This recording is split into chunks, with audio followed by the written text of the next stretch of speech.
everyone. How's it going? Welcome to another Escapement Show. Yeah, we had the nice tribute to Dushka. Thank you for everyone for joining in on that. And it was a nice celebration, as designer Celia put it. We're back with another show. And I'd like to welcome our esteemed panel. We've got JCB as usual. What's up? Hey, people. Abdul R Watches as usual. From Germany, from Australia, from Germany, and from Ireland, we have our esteemed friend Ben from Wonder Watches. Hi. How's everyone doing? Good morning. Doing? Good to see you all. How's everyone doing? Great, thanks, Tom. How are things with you? Yeah, doing good, thanks. Doing good, thank you. Yeah, JCB was just commenting I look very shiny on my head, and I had a haircut the other day. And where's your makeup artist this morning, Tom? I was like, I thought it was cold. You had the beanie on last time, and then you go shaving your head. Like, aren't you supposed to be conserving your hair, not getting rid of it, man? Like, what the hell? I thought you put some polish on it, maybe some kind of oil or something. Yeah. So anyway, we were gonna do a show. I was gonna title the show Best First Watches, or First Watches between £25 to £3,000. But I thought that there's so many different ways of getting a first watch. You can get gifted one. You can get you can inherit one. You can. There's different ways. So I just tell the stream we're doing 40 watches. So I meant to cram in 40 watches. So we're going to do a quick fire. So go through them quick fire style. And if any of you at any point want to chip in, please do. And with your thoughts. And yeah, so I mean, there's different types of style watches: dress casual, chronographs, field and pilot watches, integrated bracelet, and a couple of digital display ones, quartz and automatic. And it depends on your lifestyle needs and your budget as to what is your first watch, sort of thing, really. Yeah, no, I'm not doing any micro brands, so there are also established names, and also so there's far too many to include. There's so many out there. There's just too many to include. So I just got together what I could really. But we'll just say hello to a couple of the chat first. We got Chili Badger. He's first in the house. How you doing? Good morning, Cluckers. Morning. South of England. Good to see you. Hey, Chili. Russell. Hey, Ross. Russell. Good morning. Good morning, Russell. 996. Morning, Russell. Rich Mitch. Good to see you. Hey, Rich Mitch. Hey, Rich Mitch. You know what I'm going to have to do? I'm going to have to change the batteries in my mouse before we carry on. I should have done that earlier. Cool username. Azza. Good day from down under, I believe. Morning, Azza. Azza. What's up, mate? Kevin Hawthorne. Yeah, my mouse is... How embarrassing. Sorry. We got Kevin, Junior. Hey, Junior, Kevin. what's up? Junior. Hey, Junior. Watch by Design. Curtis from San Diego. Hey, man. Good to see you. Thanks for joining us, mate. Welcome. Very welcome. Good, our man. Doc Mick in Florida. Good to see you, Doc. A geographical spread here. All right, man. We bring in all the punters. And we got Daytime Love. Hey, D. Good to see you, man. AD. Yeah, Kevin AD. Hawthorne. Yeah, Brian, Johnson. Tony. Good to see you, Brian. Johnson. Watch by Design. Good to see you. Don't Make in Florida.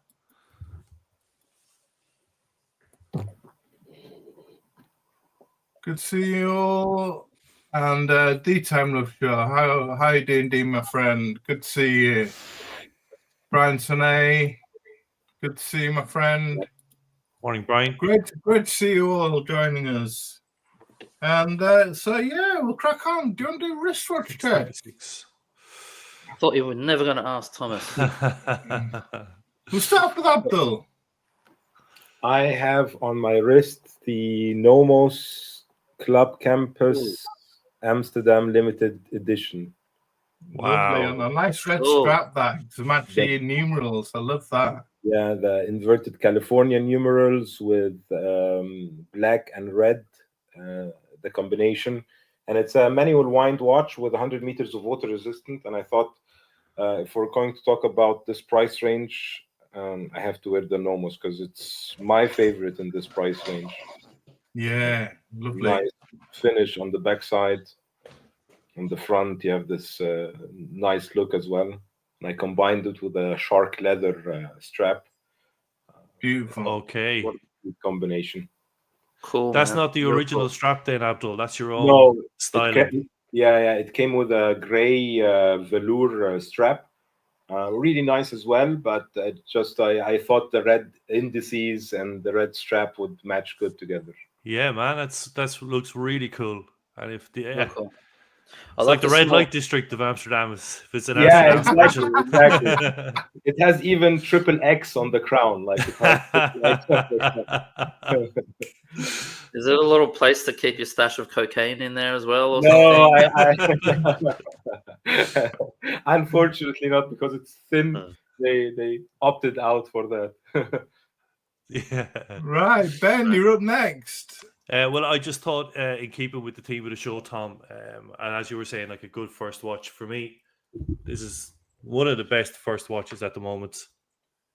Yeah, that's your Grand Seiko, isn't it? No, it's the Tissot PRX. Oh, That's yeah, it's a PRX. PRX. Oh, sorry, I was having it right, upside down, yeah. Tissot PRX. It's the green Yeah. dial, one Yeah. Lovely. waffle dial. This thing is just so cool. I love it, and it's just very, very thin as well. Like it's gonna come in at the bottom end of your price range today. They retail for around €700, but you get these used every day of the week, slightly used. Yeah. For you pick one up for €500. This is I think it's a 40 mil or 42 mil. It's the larger one anyway. Yeah. Now, there's a 35 mil as well that would suit the ladies or smaller wrists. Huge array of dials, growing by the minute. But it fits so well, so comfortable. The bracelet is so well finished for the price. I think I've recommended this one as a first watch actually to several people. I saw this guy wearing one on the train the other day because I never see them in the wild. I've hardly ever seen one. This guy was wearing a suit, the one with the blue dial, and it just looked so good. I gotta say, I was like, wow, that's a cool piece, man. Really cool. The blue dial, everything. It just looks like a so much more expensive watch. Yeah, real I cool tried piece. tapestry dials in the airport. Yeah. And they looked really nice. They had like a limited edition with two colors, have like a purple hue and one with a darker blue hue. Both looked really nice, really, really nice. Yeah, I've seen those. They look great, and like the little additional features that you expect from a luxury watch, like the dial being close to the crystal and it being legible at night with a decent piece of lume, and just the fit and finish of the bracelet and the butterfly clasp. All of those things make the watch feel a lot more expensive than it actually costs. An unbelievable first watch. Yeah, just like to say hi to Madman Curtis Arndt joining the chat, and as it says, he loves PRX. Needs to get past the plastic escapement though. It's got plastic bits. Yep. Yeah, but hey, what for the price? It's got a plastic pallet fork. Yeah. Yeah. JCB, what are you wearing? Look, I feel sort of out of place today because I didn't sort of. I've just been wearing this watch basically non-stop all week, and I hadn't really changed anything. Hey, nothing wrong with that. It's beautiful. Batman. Yeah, beautiful. But love it. I'm having a bit of a love affair with this watch in the last couple of weeks. It's just been with me everywhere. It's a real cool piece. Just It's a- love wearing this thing. Love now. it. Beautiful. Back girl, actually. The back girl. Well, I'm not wearing my watch yet because I've got a little unboxing. So Ooh. Ooh. Out of nowhere. yeah, Ah. got a little package. Let's see what we got. I think I have a feeling I know what this is, but let's see what Do we a got. TGV style drum roll, Tom.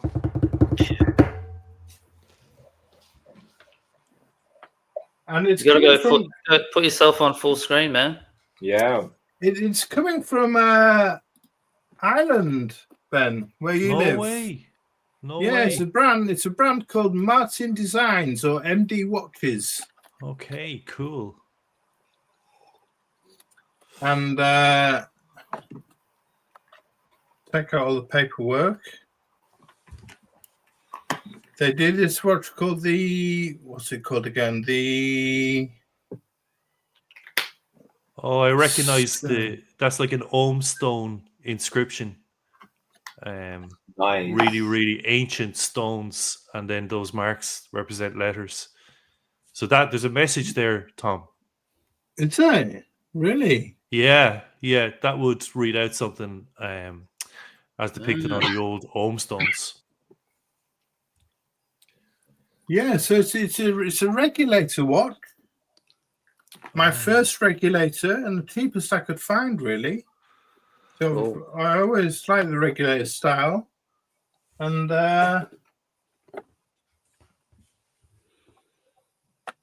if nobody knows what a regulator is, it's basically you just got the minute hand, and then you got smaller subdials with the hours, and smaller subdials with the seconds. Wow. Cool, man. Very That's cool. real Gorgeous. Very, very cool. So Yeah, kind of. I don't quite like the strap on it at the moment. I've ordered a black strap for it. Yeah. So, Yeah. it looks I like was just gonna spider's web, doesn't it? It looks like a spider's web Yeah. strap. But, Maybe on a Yeah, white uh, dial, plain It's white like dial. Jackson Pollock. It's giving me Jackson Pollock vibes, like schizophrenia or something. Blue Yeah. poles.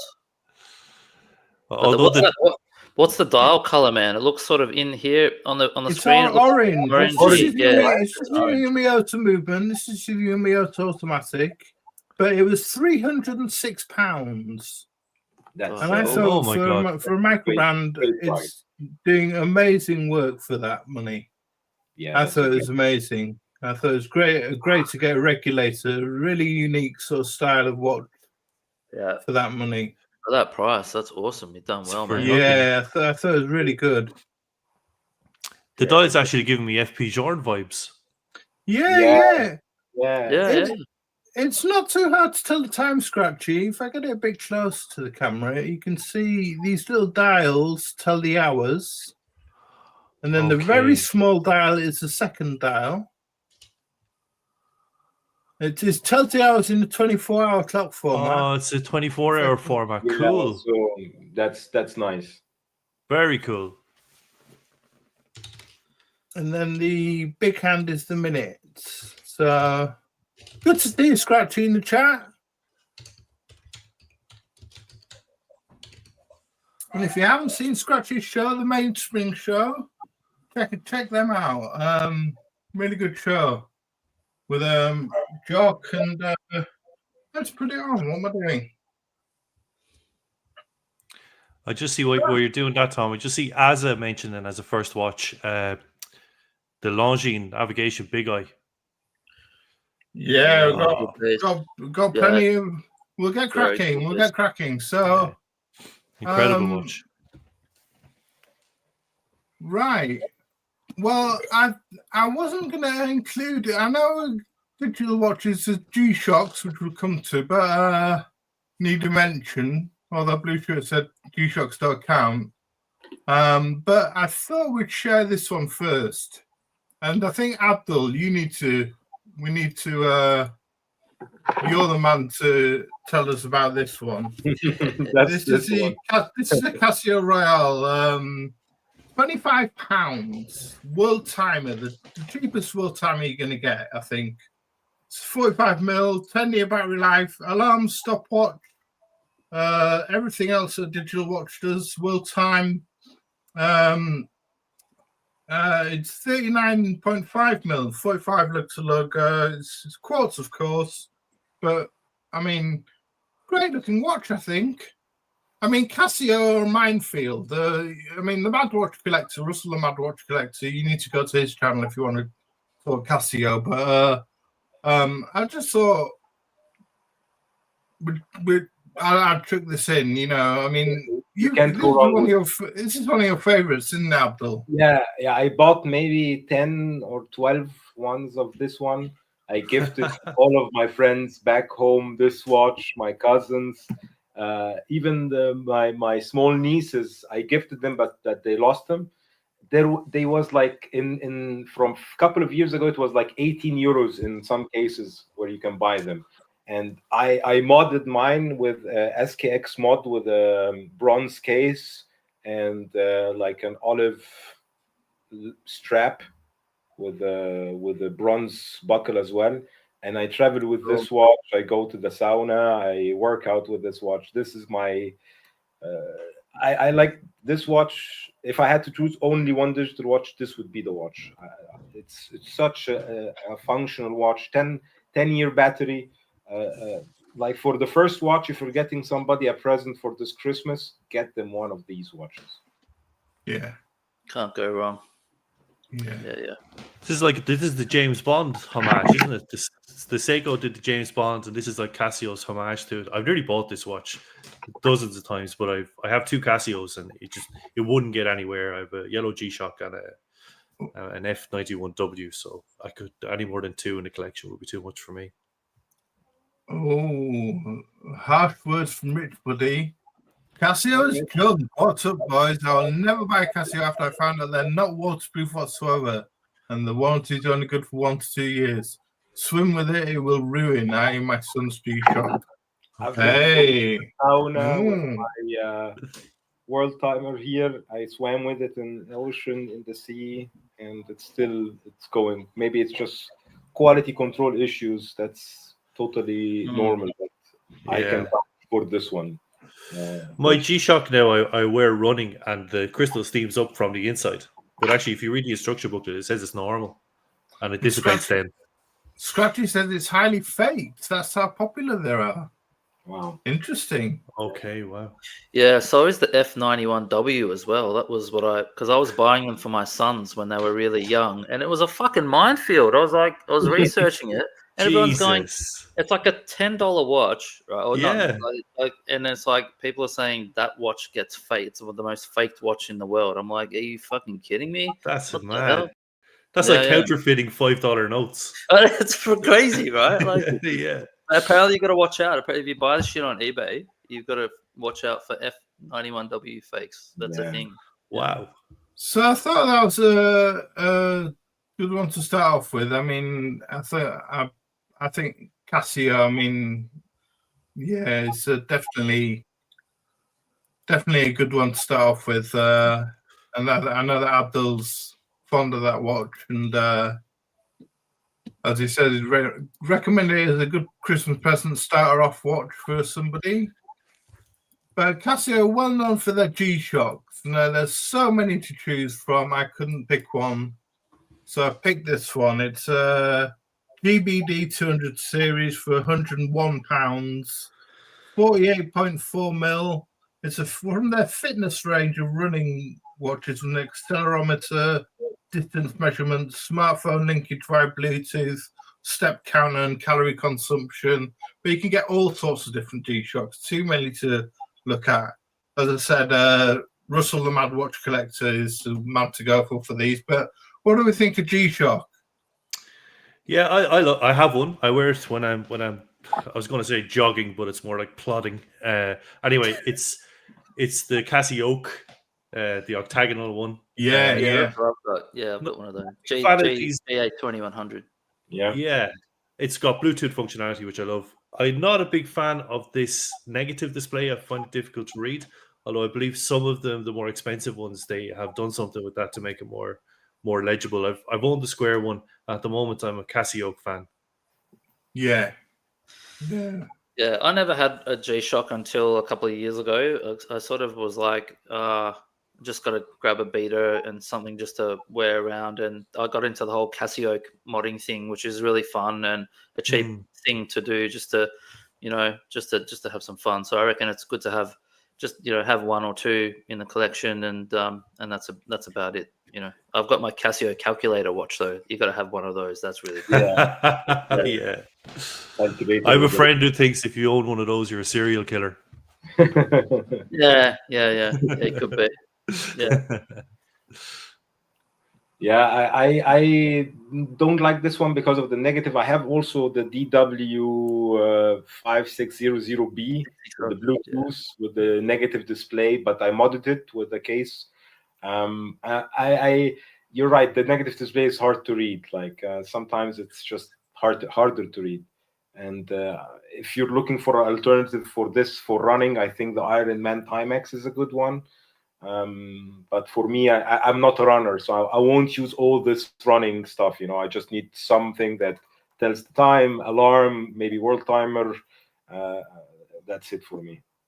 Yeah, but loads of watch collectors have a G-Shock in the box, just as a beater or something to wash the car with, or do gardening with, or go to swim in the pool, go on holiday, not get robbed. It's a great beater, but I've never had one. I've never been attracted to them, but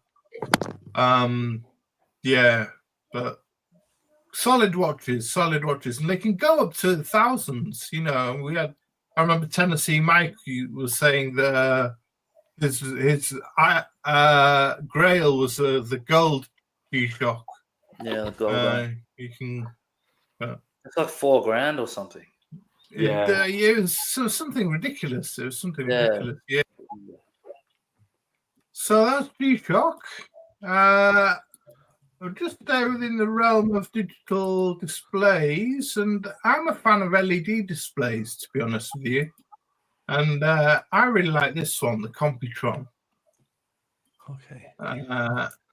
£269.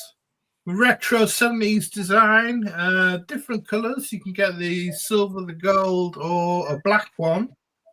Does it come in black? The gold is a bit much for me.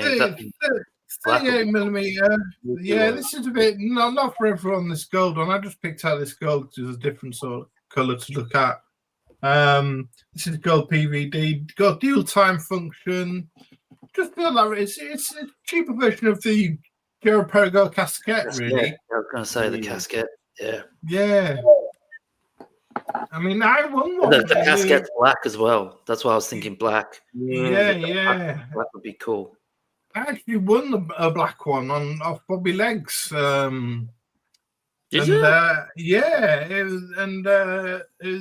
was great. A nice little watch. My mum loved it so much that she stole it off me, and she now wears it.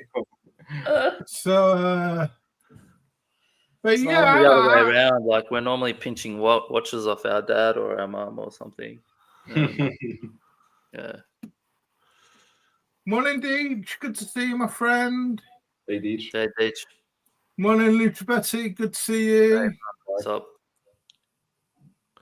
Yeah, I mean, what do you think to LED watches?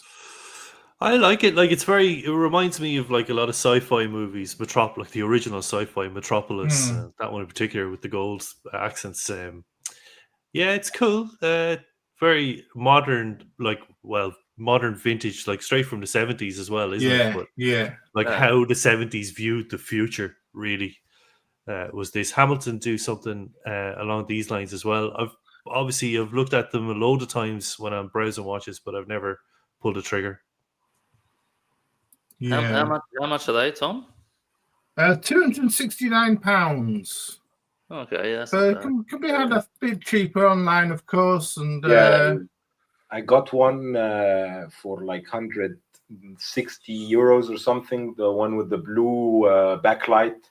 the stainless steel. Yeah. And it was really nice. I didn't wear it on the bracelet. I just took the bracelet off, put it on a canvas strap, and it looked totally different, to be honest. I wore it for a couple of weeks, and I felt it didn't look like when it's on the bracelet, but the bracelet was too tinny. So I was like, no, I'm not going to wear it.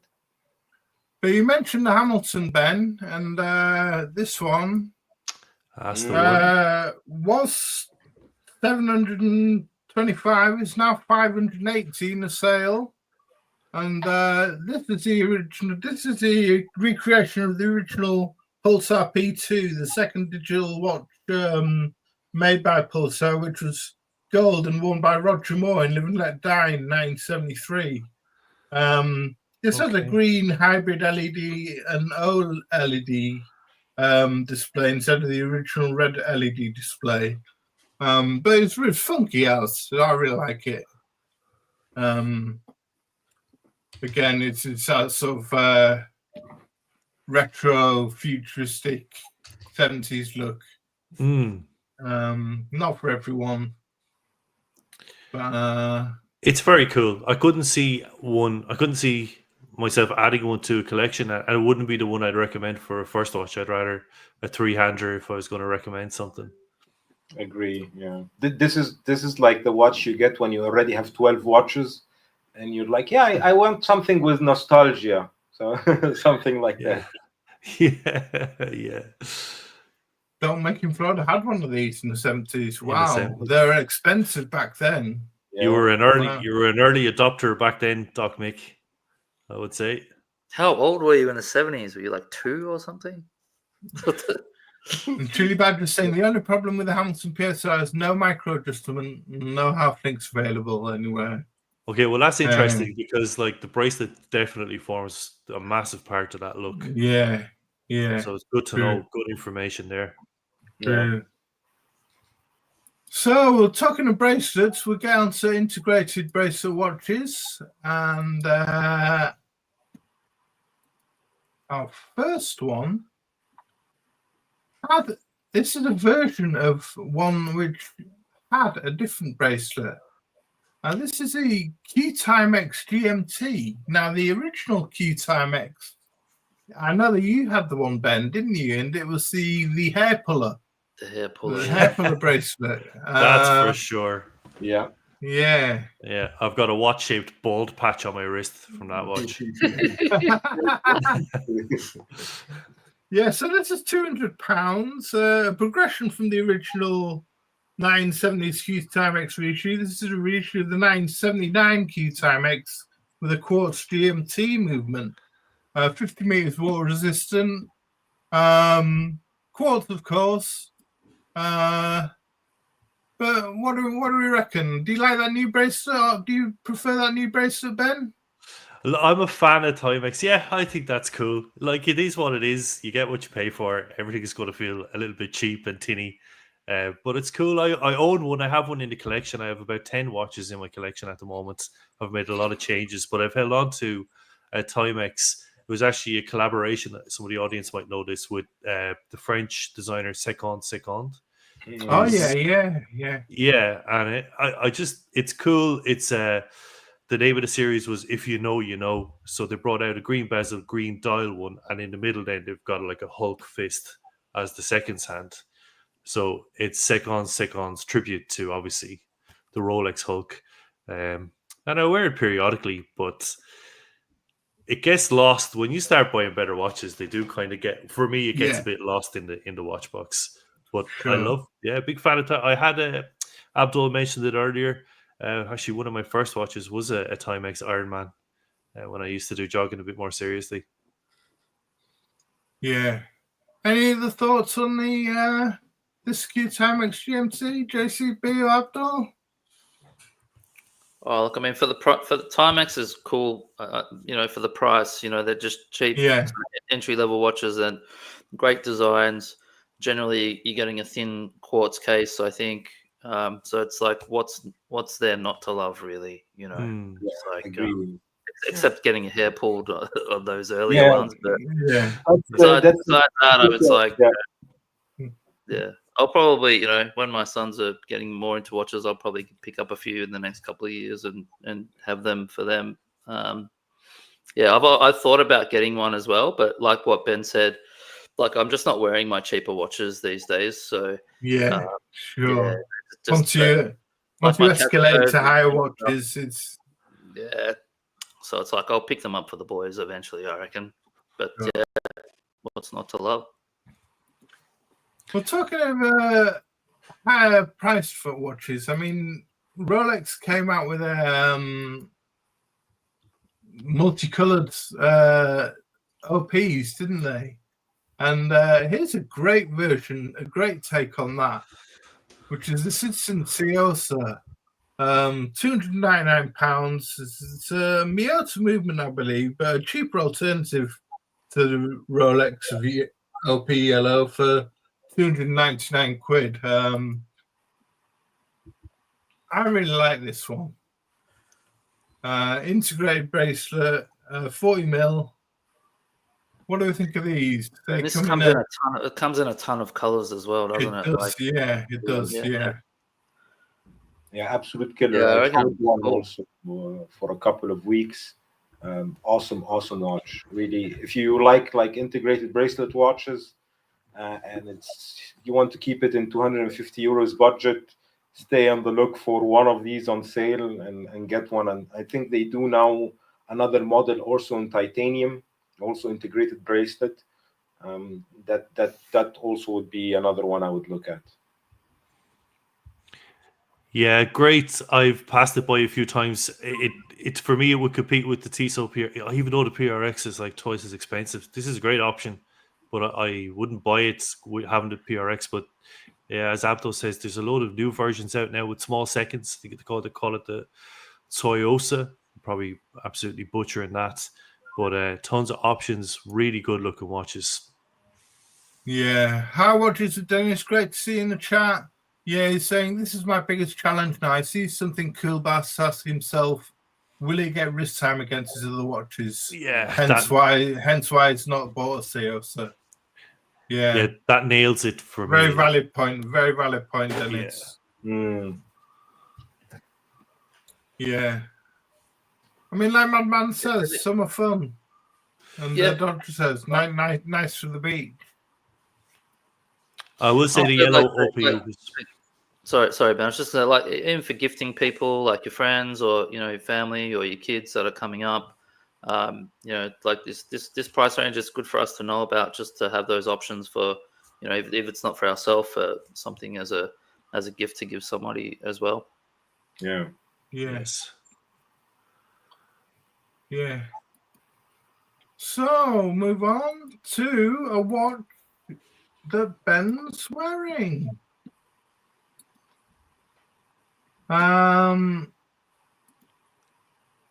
We couldn't not mention the PRX. And this was £640, but it's now £525 in the sale. That's for Francis and Gay. That's a UK, but I'm sure there'll be sales all over the world at the moment. Black Friday. This is the original blue dial PRX Powermatic 80. Geometric pattern dial, 1970s inspired, 8 hours power reserve on Powermatic 80, 40 mil, 100 meters water resistant. What more do you need? Booyah! What a watch. The photos don't do it justice as well. Like, sorry, Ben, I'll just quickly, like, you've got to see it in the metal, and it's just so much better than the pictures. Really cool piece. Yeah, it's cool. They do this thing where they polish this between the links, and that really catches the light as you do a wrist roll on it. But you'll never not. I mean, I've looked at Jura watches. You brought up one here. There's Fields Jewelers in Ireland. They're always on sale. So the RRP is never the final price. And then if you look on eBay or adverts is our used thing in Ireland, you can get them for really good value. Unbelievable watch. Yeah. You cannot mention in integrated bracelet watches, you cannot not mention the PRX, really, can't you? I mean, so many variations now in different colors. I mean, I think there's a turquoise, a green, this original blue. Is there a pink?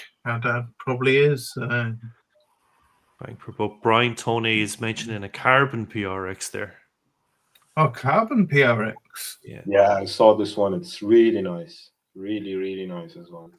So a link to carbon PRX. Yeah, and Mikey Casio GGR is saying he's going to save that carbon PRX. Loves that one. Wow. Yeah, so I mean the PRX, the Powermatic A2 movement is used in a lot of other watches as well, and it gets a lot of stick. Gets a lot of stick, Tom. The power, and it comes. There's a couple of different tiers to it. So I think there is an all metal one that's used in the Gentleman and some of their other, some of the other ranges from Tissot. This one in the PRX, certainly my one, does use some form of plastic. It's not plastic like the thing is still going to last for, I would say, forever, really. Yeah. Also, servicing is an issue because they have to be laser regulated. There's no swan neck or regulation lever. It has to be done. That's what I've heard. The servicing is a bit of an issue. Send it to the Tissot then, right? You can't like send it to your watchmaker or something. Yes. Yeah. Here's one that you made fun of in the past, Ben. It's called the Yema Urban Traveler now, but I believe it was called the Wristmaster before. And you made fun of that name. It was £669, but now £569, so 100 quid shaved off that. It's an in-house caliber Yema 2000, which I don't know what that is. I don't know whether they're making that. 42 hours power reserve, honeycomb dial pattern it's got. So it's could you show us the movement, Tom? Is there a picture for the movement? I'll just check. Yeah, what the hell is that pattern on the dial? That's just weird. Yeah, that looks like an Celita, right? Like a Celita 2000. I think that might be their own in-house caliber now, Abdul. I think they're doing their own in-house caliber. It's brushed and polished case, but it's using this Yema 2000. Nah, to be honest, it's no, not for me. Not for you, no. Well, Wristmaster must be the worst sub-branding of all time. I mean, who wants to have that accolade against them? Maybe you do. Yeah. Yema gets a lot of stick, doesn't it? But I just thought I'd bring it up. They do make some cool watches, though. That's the thing. Like, if you look at their catalog, there's some good looking watches amongst it. But yeah, this one is not one of them. Yeah. It's more the dial. It looks like a texture of like a lady's pad or something. Just as soon as you said texture there, that popped into my head as well. It's like, I don't know. That was the first thing that came to my head. I'm looking at going. It looks like highly absorbent, doesn't it? Yeah, call it like the period master or something. Yeah. Oh, dude, we'll get rid of that one then. Right.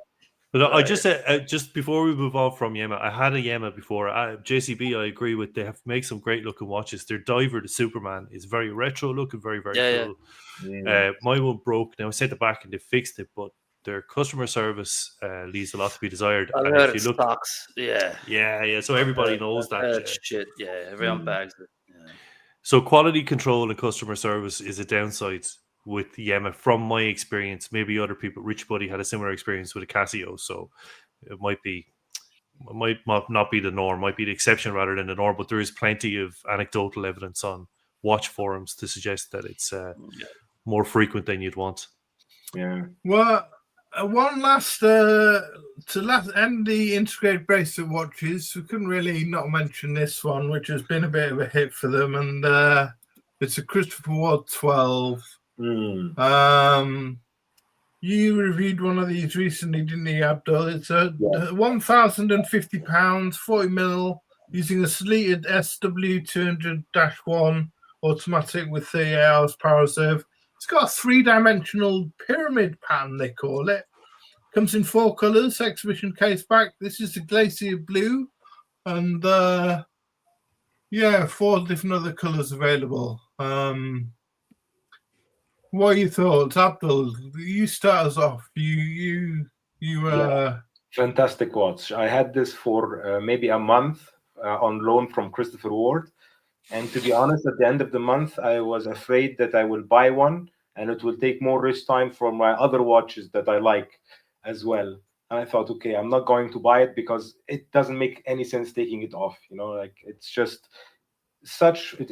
when you have the exact links, because it's half link, and the one I had didn't have micro adjustment on the bracelet.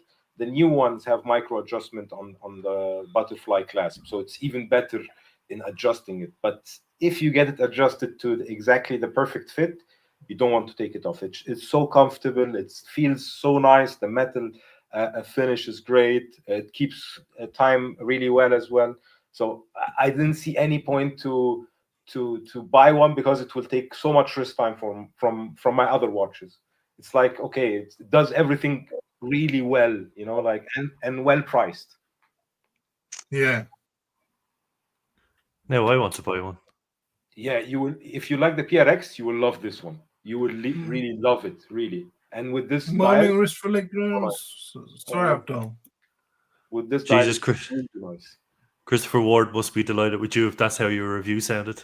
The dial in photos makes me a little bit dizzy, but I defer to you've held it, Abdul, so obviously it looks great. Yeah, in real life it looks so nice, so nice.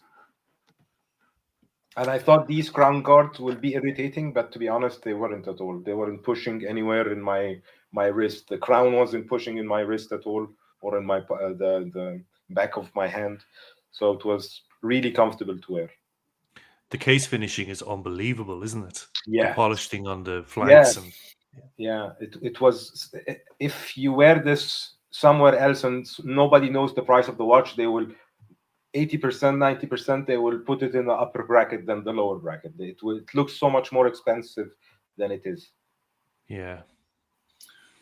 So we'll change our category and we'll go to field and pilot watches now.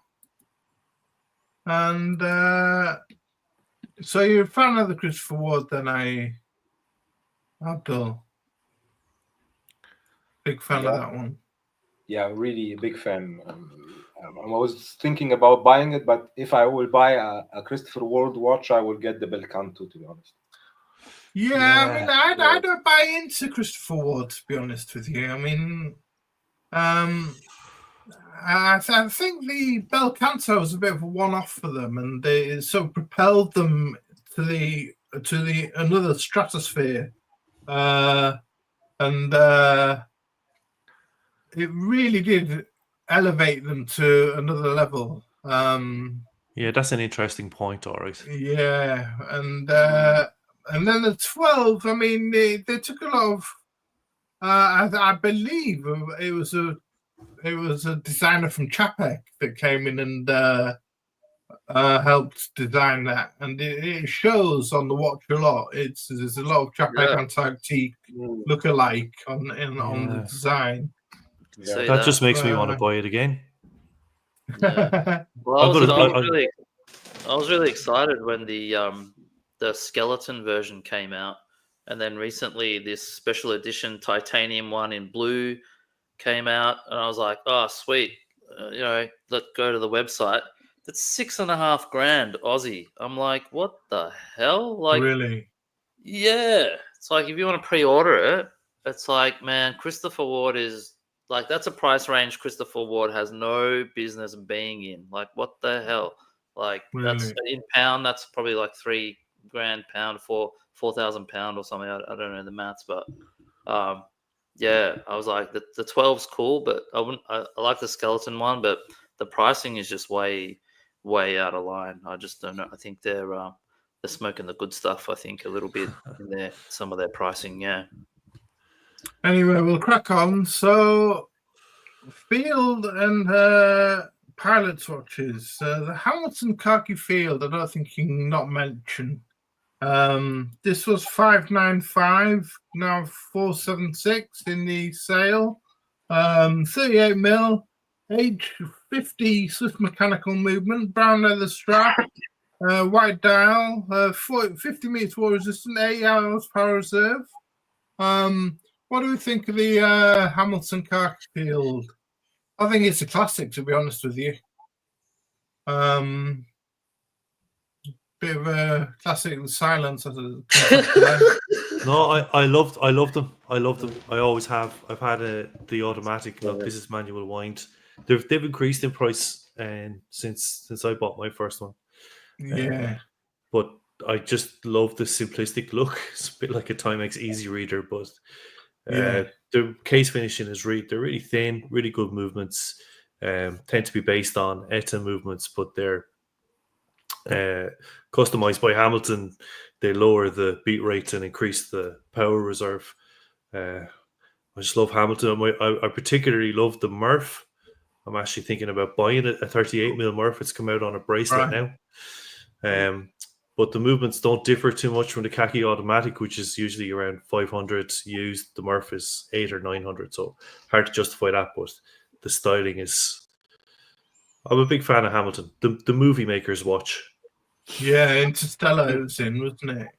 Yeah, it's in a lot of movies, Hamilton. Yeah. Yeah, and any thoughts, Abdul? No? I like it. I never had a Hamilton Khaki. Thought about it a lot of times, but never pulled the trigger because, I don't know, I just didn't invoke any emotions where you like impulse buy or something like that, like I did for other watches. Yeah, I also want to try out the one in bronze. Looks nice, the one in bronze. I must agree. Okay, we'll move on. More pilots inspired watch now. The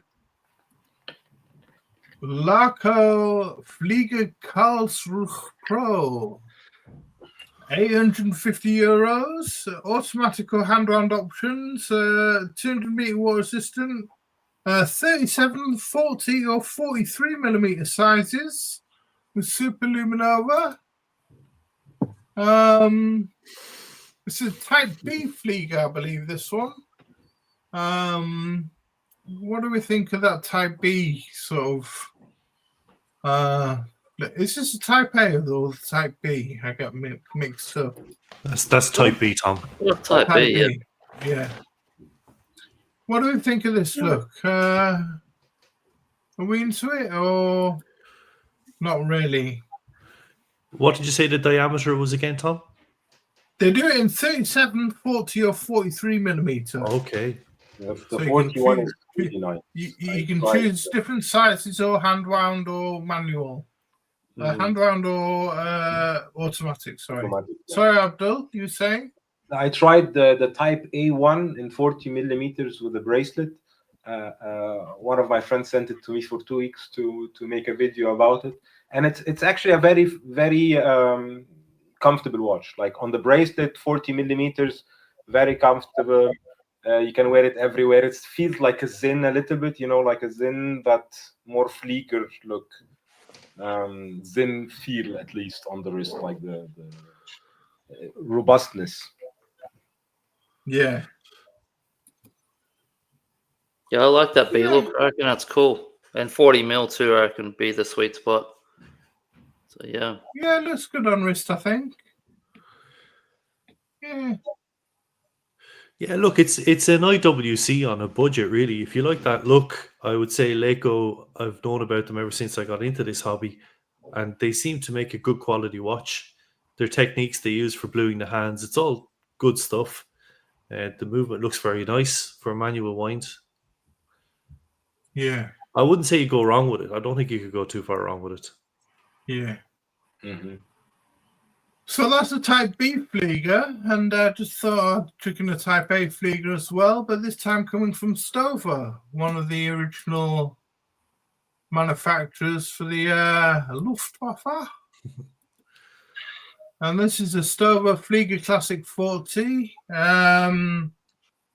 Comes in at 1,050 euros. Type A Flieger, automatic or hand wound again, blued hand, Superlumino SW 200 movements a litre for the automatic, or SW 210 for the hand wound movement. Case and rotor engraving available, and the rotor's handmade. Don't believe we got a picture of that. No, I quite like this one, to be honest with you. This retro-looking one. Ooh, nice. Which is the same price. Yeah, that's better than the first one. I like it with the strap as well. It looks nice.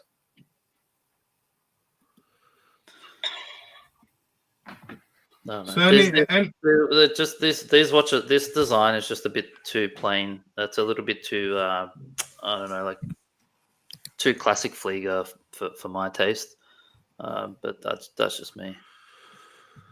Yeah. Any thoughts, Ben? Yeah, I spent a long time looking at Stova in the early parts of my watch journey, to use a quote-unquote cliche. But at one point, started out in this hobby about 6 years ago. At one point, I was obsessed with clean-looking dials. They do a marine chronometer as well, Stova. And their execution is really, really good. They use great movements, great finishing, really clean dials, and I think you're getting a lot of bang for buck for this. A bit more expensive than Hamilton and a bit more expensive than Leica, but probably worth the extra. Yeah. Nice watch, yeah. Yeah. So we'll get off the pilot's watches and we'll go back to some sort of field watches. And Ben, this is one you've owned. Coming from another German brand, which is Sim. And this is the 556, the cockpit style dial. This is £1,395, 38.5 minutes. Got the H-link bracelet, Solita SW200 with 38 hours power reserve, 200 meters wall resistant, satinized steel, exhibition case back, magnetic and low pressure resistant, and the little red second hand. Really nice watch. What was your experience of this one? Yeah, I loved it at the time. Like, if you're looking for something that's, legibility is number one priority, and obviously it's got very Explorer vibes. I've always been obsessed with the Rolex Explorer. Again, I've experienced a lot of these watches throughout the journey, and this was probably my attempt to get an Explorer at a cheaper price. They're probably a bit too expensive for what they are, like £1,400 sterling, I think you said that was. Yeah. But they are really well executed. There's no taper on the bracelets. That's the H-link bracelets. I got one with the white. So if you like monochrome, if you like the monochrome Tudor, and you love that contrast, get the white one. It's probably better with the pop of color, I would say. I kind of regret it not getting the red secondhand. Very high on waterproofedness, and you can buy some that are like, but yeah, good watches. A boring, highly legible watch, but if that's your thing, which it is for a lot of people, then can't go wrong. What's Spaceman saying? All sorts of sins fall into the sub £3,000 price bracket. Take your pick, more or less. The 104 is a great pick. Yeah, 104 is my pick as well. Yeah. Yep. Yeah. 104 is cool. I love their chronographs as well. I think it's 356. Yeah. They're excellent. There's a salmon dial 356 that's out of this world. Yeah, I had this one. It's such a good watch. Oh, really? Yeah, it's such a good watch. I loved it until I sold it, and after that I regret selling it. But yeah, we have to move on. Yeah, but you're heading into the €3,000 bracket there. You're kind of venturing on Tudor used Omega bracket, and that's a difficult quandary to be in. Yeah, that's why I sold it also to fund the next one, because it had to be done. Yes. Yeah, well, talking of Tudor, and £3,000, would you venture into a Tudor field watch, which is basically the Ranger? I mean, this is using the MT5402 caliber. It's priced at £2,860, 39mm, reissued to commemorate the British North Greenland exhibition that began on July the 8th, 1952. It's got the river bracelet with quick adjustment system, 70 hours power reserve, core Arabic numerals, arrow-shaped hour hand. What do we think of the Ranger? Do we like it? Nah, I hate it. Yeah, fair enough. Fair enough. Yeah. Look, I mean, again, it's going for that explorer look, isn't it? It's basically a Tudor wannabe explorer, isn't it? Yeah, it's very neutral for me. Like, you know, like it doesn't make any kind of emotions. Yeah, I do love this kind of watch. I think that's been clear from the last few watches. That I love a clean dial, highly legible field watch. This obviously has 1601 vibes, but it's missing one key aspect. And as much as I hate to say it, doesn't have Rolex on the dial, and that brings the coolness factor down by an order of magnitude for me. Yeah, it becomes a homage. It just becomes a homage. Yeah, and an expensive one at that. And we can say they're the sister brand, and I tried to buy into that for a long time. Can't do it anymore. Yeah, fair enough.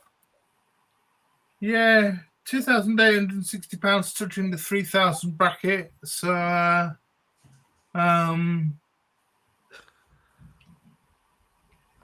yeah. Okay, we'll get off it. Move on.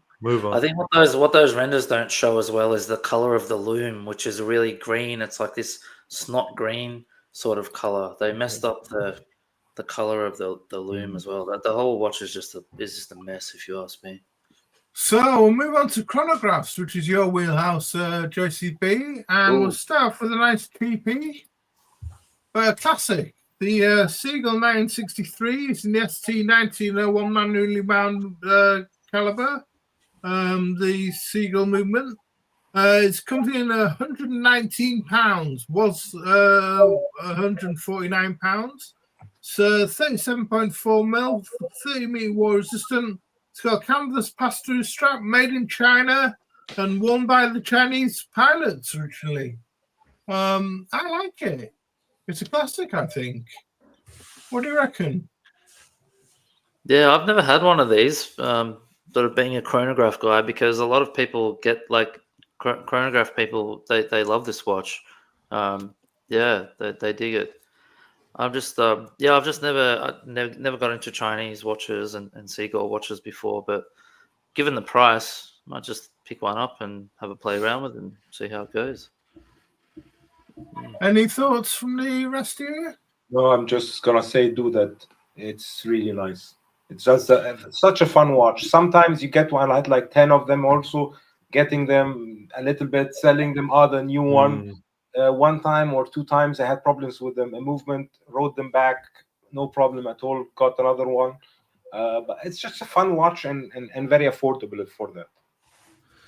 Yeah, I just love the ST19 movement, Tom. I think it's brilliant. It's always there's always a clear case back on the back. You can see, for obviously very small money, how exactly a column wheel movement works, its entire operation, which for me is just tremendous.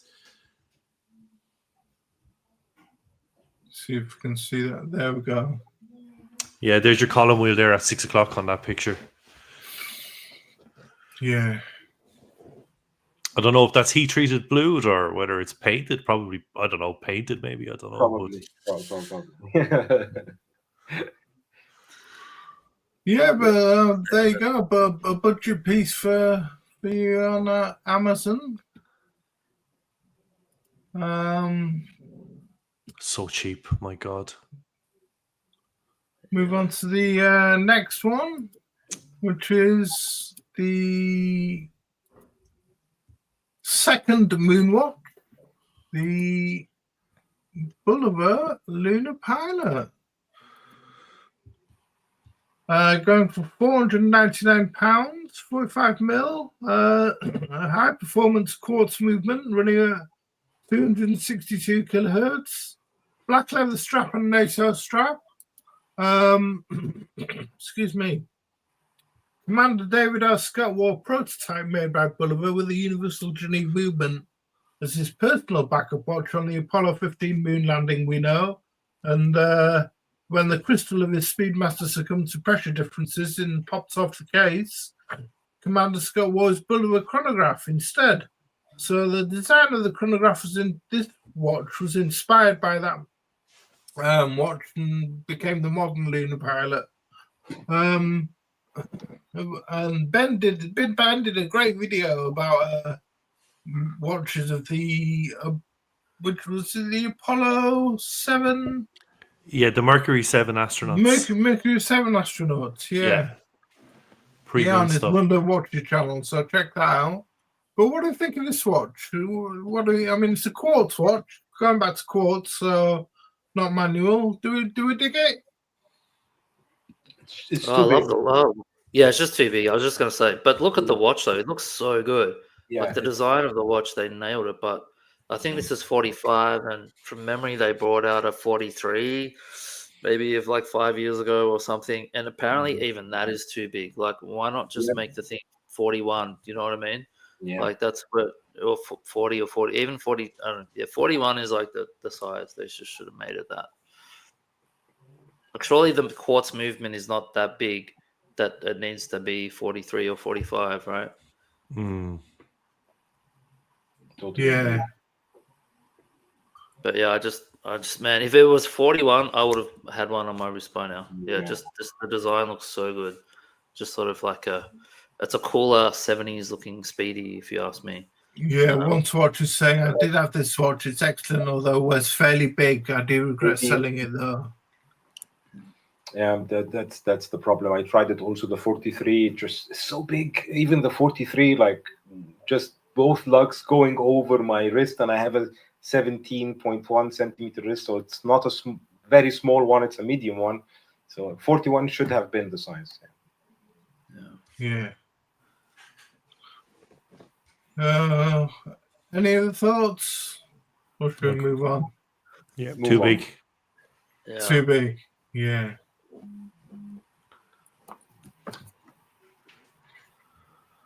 And Mark says bigger and better. He's weighing a 44.25 million super racing Speedy today. That's one with the spy rate technology. But there is a new pickup for him. There is a market for bigger watches. We forget that because like the average is probably 17 centimeters. Absolutely, Ben. Yeah. So next, Studio Underdog Watermelon. The window closed for this on Sunday. They had a window open. It's this is a Gen 3. The price has gone up since launch from £500 to £550. I thought I'd include this one. It's very funky. It's using the Seagull 1901B movement. It's 38.5 mil, 2-layer dial, strapped by the strap tailor, 50-meter water resistant, made in Great Britain by Richard Banks Company. It has 3 other colours: the mint chalk chip, desert sky, and goofy panda. And the order window for the Gen 3 closed last Saturday, and 4,000 were ordered. So it's obviously doing well. Really popular watch. I think this watermelon one was the one that sort of put Studio Underdog on the map, really, because the color is just so cool. Yeah, definitely. Really cool color. Yeah, I dig it. Yeah, really cool. I like it a lot. I don't like what they did with like the pizza stuff, and that was getting a bit going a bit over the top. But bit gimmicky, Yeah, but this watermelon one, it's really cool. I dig this one a lot. Yeah, 2 thumbs up for me also. Yeah, very popular. Bit of a hype beast. Yeah.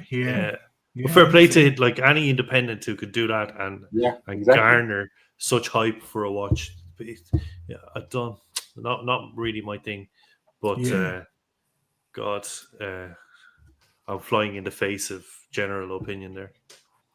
No, totally. It's your opinion. It's good to hear. So, well, they they use the marketing, they were pretty tight with Time and Tide and all that sort of stuff. So they definitely hit the marketing scene really well, and they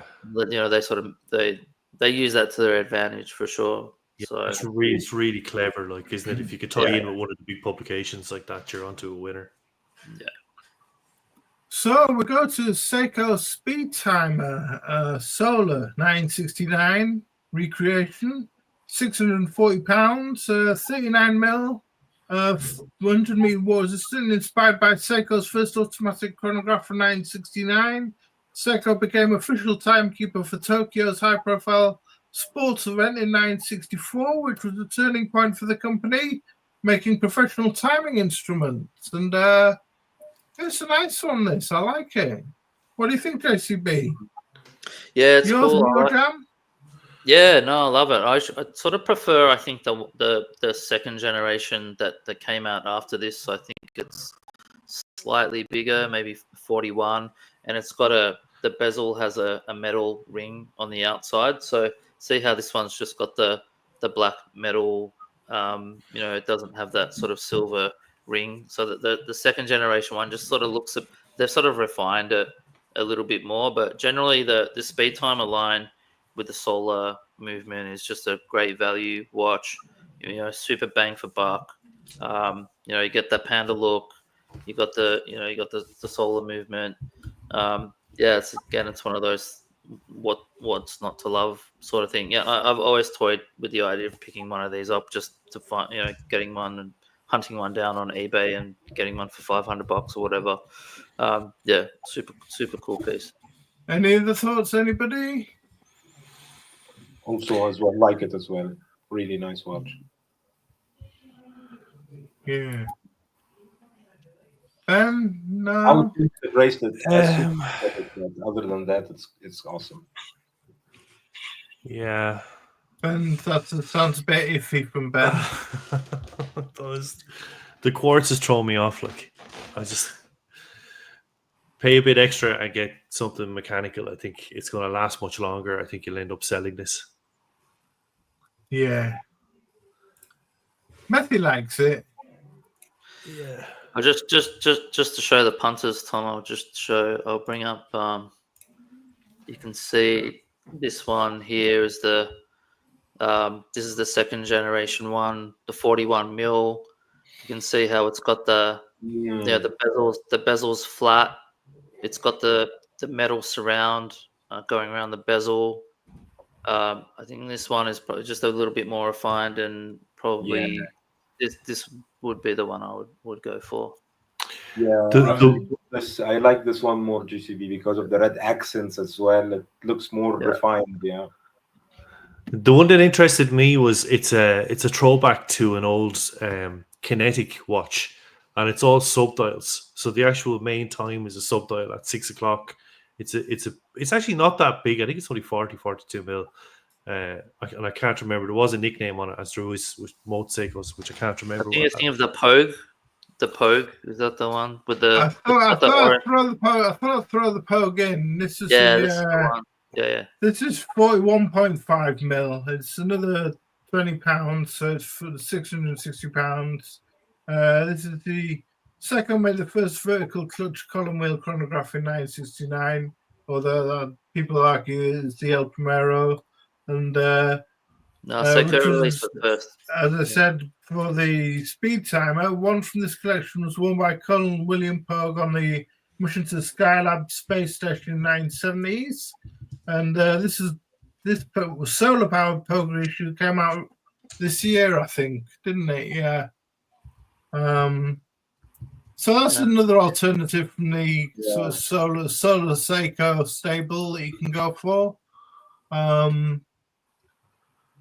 But not Ben doesn't like it because it's a solar quartz. So again, we're going, yeah. So we'll get off that one, and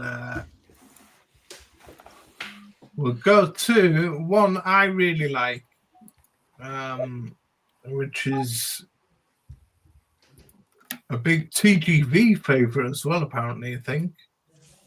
The Handhart 417 ES. I absolutely love this. Yeah. I haven't met anyone that doesn't like this watch yet.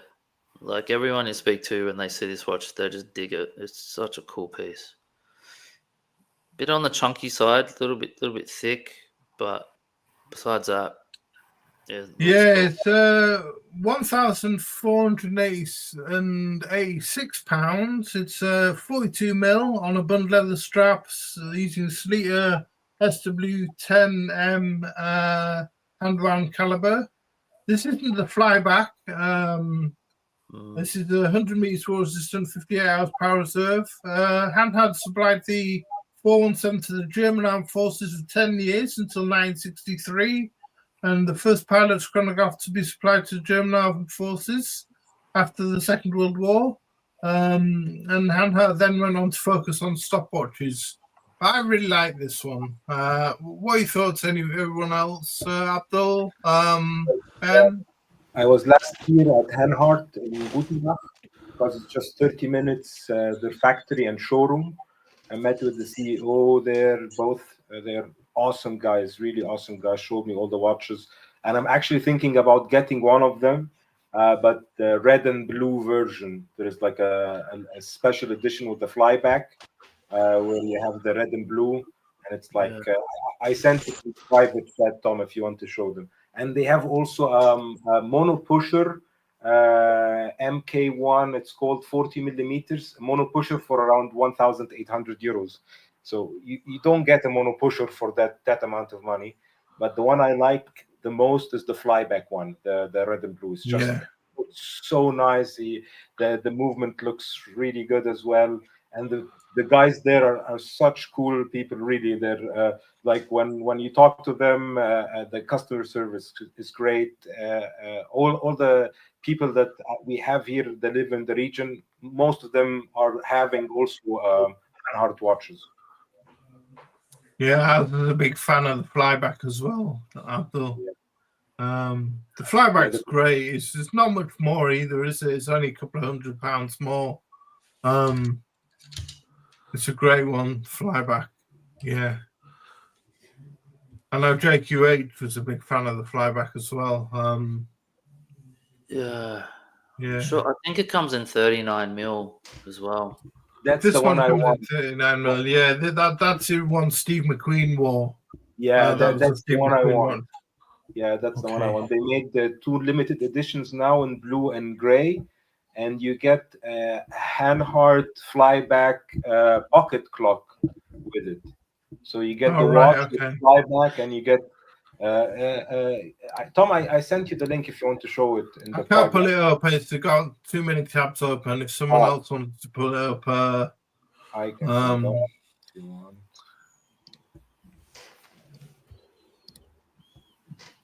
So that's the one I want to get. All right. Okay. Nice. Yeah, that's cool, man.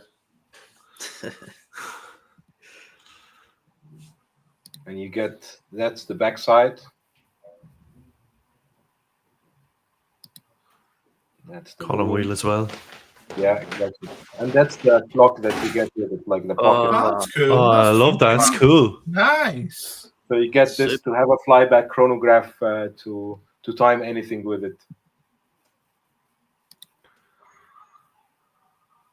Nice. Cool.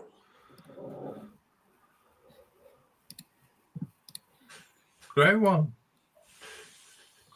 So just move on to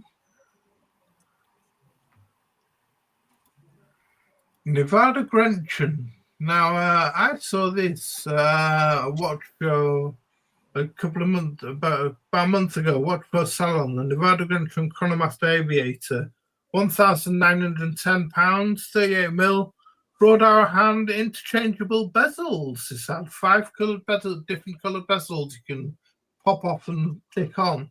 Yeah. And it comes in you can have the broad hour or lollipop hands. It's 100 meter water resistant automatic version with a Salita S 510. Lovely watch, I think, this one. I don't know what your opinions are. Anyone up for this or down for it? Or Yeah, I love it. I think it's really, really cool. It's like a chronograph in a skin diver costume. Nevada Grenchen, they make some very, very cool retro looking watches and a lovely pop of color there. I often look at bezeled watches now because I have so many divers and chronographs with bezels in my collection that I'm trying to kind of avoid bezel watches. But the fact that you can interchange bezels on this, that kind of brings me back to it. The bezel might be looks a little bit too thick, maybe, but other than that, very, very cool. Yeah, this stuff keeps popping up in my social feeds, and I keep getting ads for these watches, and I see the ads like they look so good. With the different colored bezels as well. The only thing, just looking at this watch though, I feel like because it's 38, sort of the dial is kind of a bit small, and then you look at those sub dials, they're really bloody small. Like you'd have to sort of like have a bloody magnifying glass or something to track the minutes or something when you're looking down on it. But besides that, yeah, it's a cool looking watch, I think. yeah, D-Time Love Show saying he has this watch, first generation, loves it. Very cool. Yeah, really nice. Really nice. Well, they're another one of those brands, aren't they? That like they have a history of watchmaking. They've been around for a long time, and then they fell off the face of the earth, and then reinvented themselves. Like a Phoenix brand. Good description. Absolutely. Yeah. So next one, you mentioned this earlier on, Ben, and I'll pull it up. It is the lovely, it's in 356, and love this watch. Beautiful. Going for 2380, and now going for £2,142. 38 mil bi-compact layout, 100 meter water resistant acrylic crystal, SW10 automatic anti-magnetic movement. Screw fastened case back, screw down crown. Absolutely love it. Syringe hands, just great. This is fabulous. Tell us about it, Ben. Tell us about it. Well, it's just right in my wheelhouse, this kind of thing. I've spent a lot of time recently looking for a chronograph. I've done a big a lot of adjustments in my collection. I wanted a Rolex. I didn't have one. I sold a Speedmaster, the 3861, and a Tudor Black Bay 58, and bought a Rolex Explorer 2 Polar. And then I missed the Speedmaster, so I wanted to get a black dial chronograph. So a lot of the stuff that we've been looking at, and that actually feeds into my thoughts on the Seiko, because those Mecha Quartz or Solar Quartz movements, I never was going to be satisfied. This I've just, maybe it's a little bit too expensive, or I thought it was too expensive at the time. I also looked at the Longines Navigation Big Eye, which, as I mentioned earlier, in the end, I don't know if you come around to it or not, but I bought a Speedmaster dates, which are unbelievable value for money.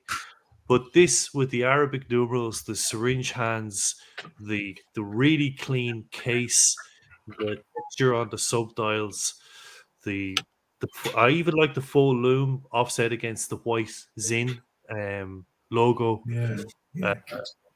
You could buy it on a bracelet. It's fabulous. Fabulous looking watch. Yeah, and Mason just says, how big is it? 38.5 mil. Mason. Sorry, JCB.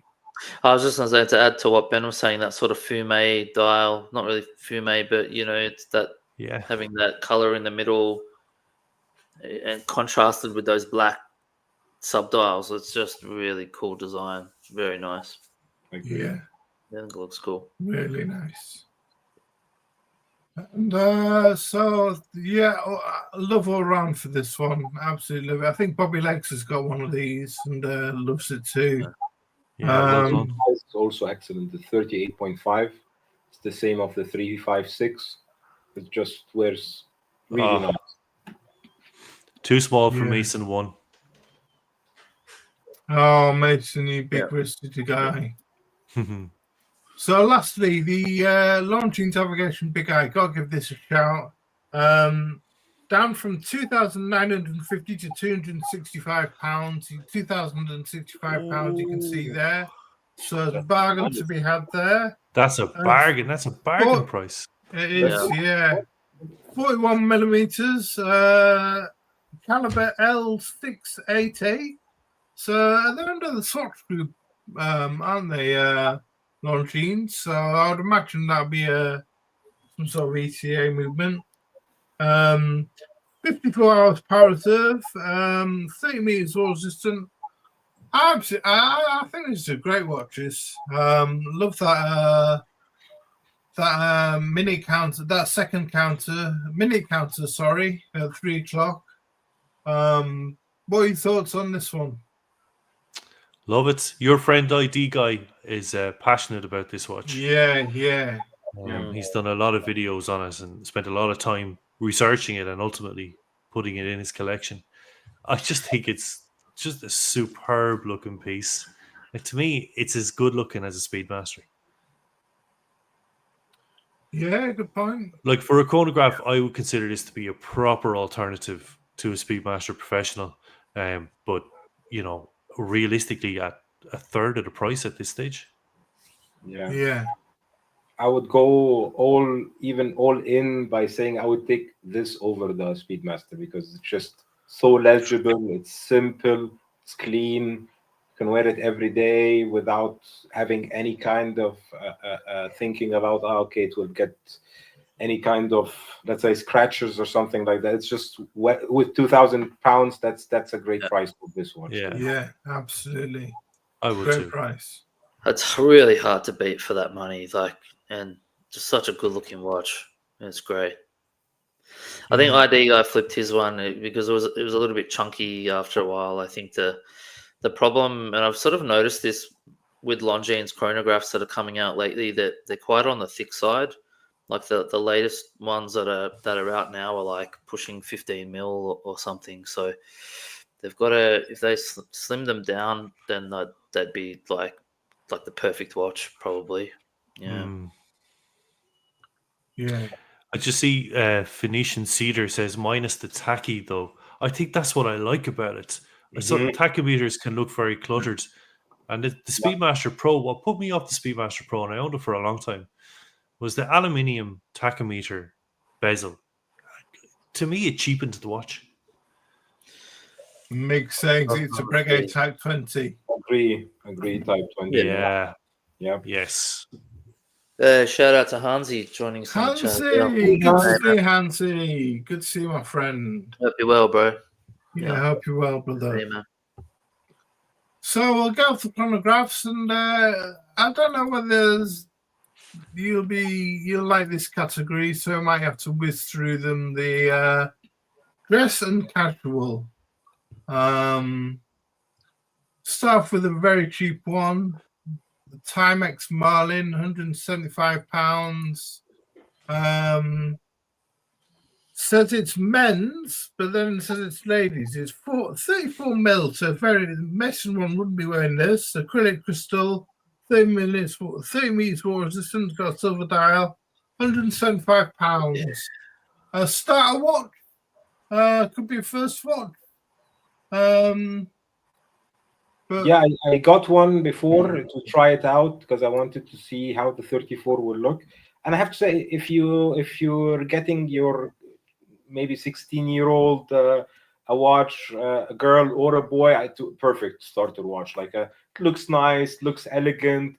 Timex is a good brand. You won't go wrong with this watch for that purpose, you know. Nostalgia purposes. If you had this watch back then and you want to get it now, same thing. Other than that, there are like I would get the Timex Q instead of this one, just for more functionality. Yeah. Yeah, Mason saying numerals reminiscent of those on the classic Yeah. original 60s. Oh yeah. good Yeah. I point. was gonna say, like, that's what makes this sort of watch interesting for me is the numerals. It's got like it's a dress watch, but it's got something funky about it, which is the numeral. So yeah, it's sort of, if you're going for that genre, that dress watch genre, that yeah, cool. Yeah, the 34 is a bit small. It's a bit small though. I think for me, like, dress watches need to sort of be like 30, 38 is probably the sweet spot. 34 is too small. Yeah, they're definitely harking back to a bygone era. This is actually more on the more expensive side of what Timex do, and actually some of them come with a Snoopy on the dial. I like those ones. I think if you're gonna get something to wear something, you can have a bit of fun with these. I mean, Oren Bambino often comes into this sort of conversation when talking about it's a bit bigger, 41 millimeters, Japanese automatic movement, 30 meters water resistant. It's got a date as well. Do we like the Bambino? Yeah, I like it. A friend of mine got one of my best mate actually. He got married, and he didn't have a watch. And I was tossing up. I was going to get him a Bambino, but at the time they were, I don't know. I think that's USD. So in Aussie dollars, they were sort of around the 300. I ended up getting a Citizen watch for him, which was like $100 cheaper or whatever. But yeah, like pretty much everyone says like the Orient Bambino is the sort of the entry level dress watch. If you're gonna get one, then this is the watch. Yeah, Agree. Yeah, great. Yeah, I owned an Orient Star at one point. Yeah, Abdullah, I just think they're so much fun. That's the cool one. It's so fun watches, like pull up again, Abdul. Snoopy, yeah.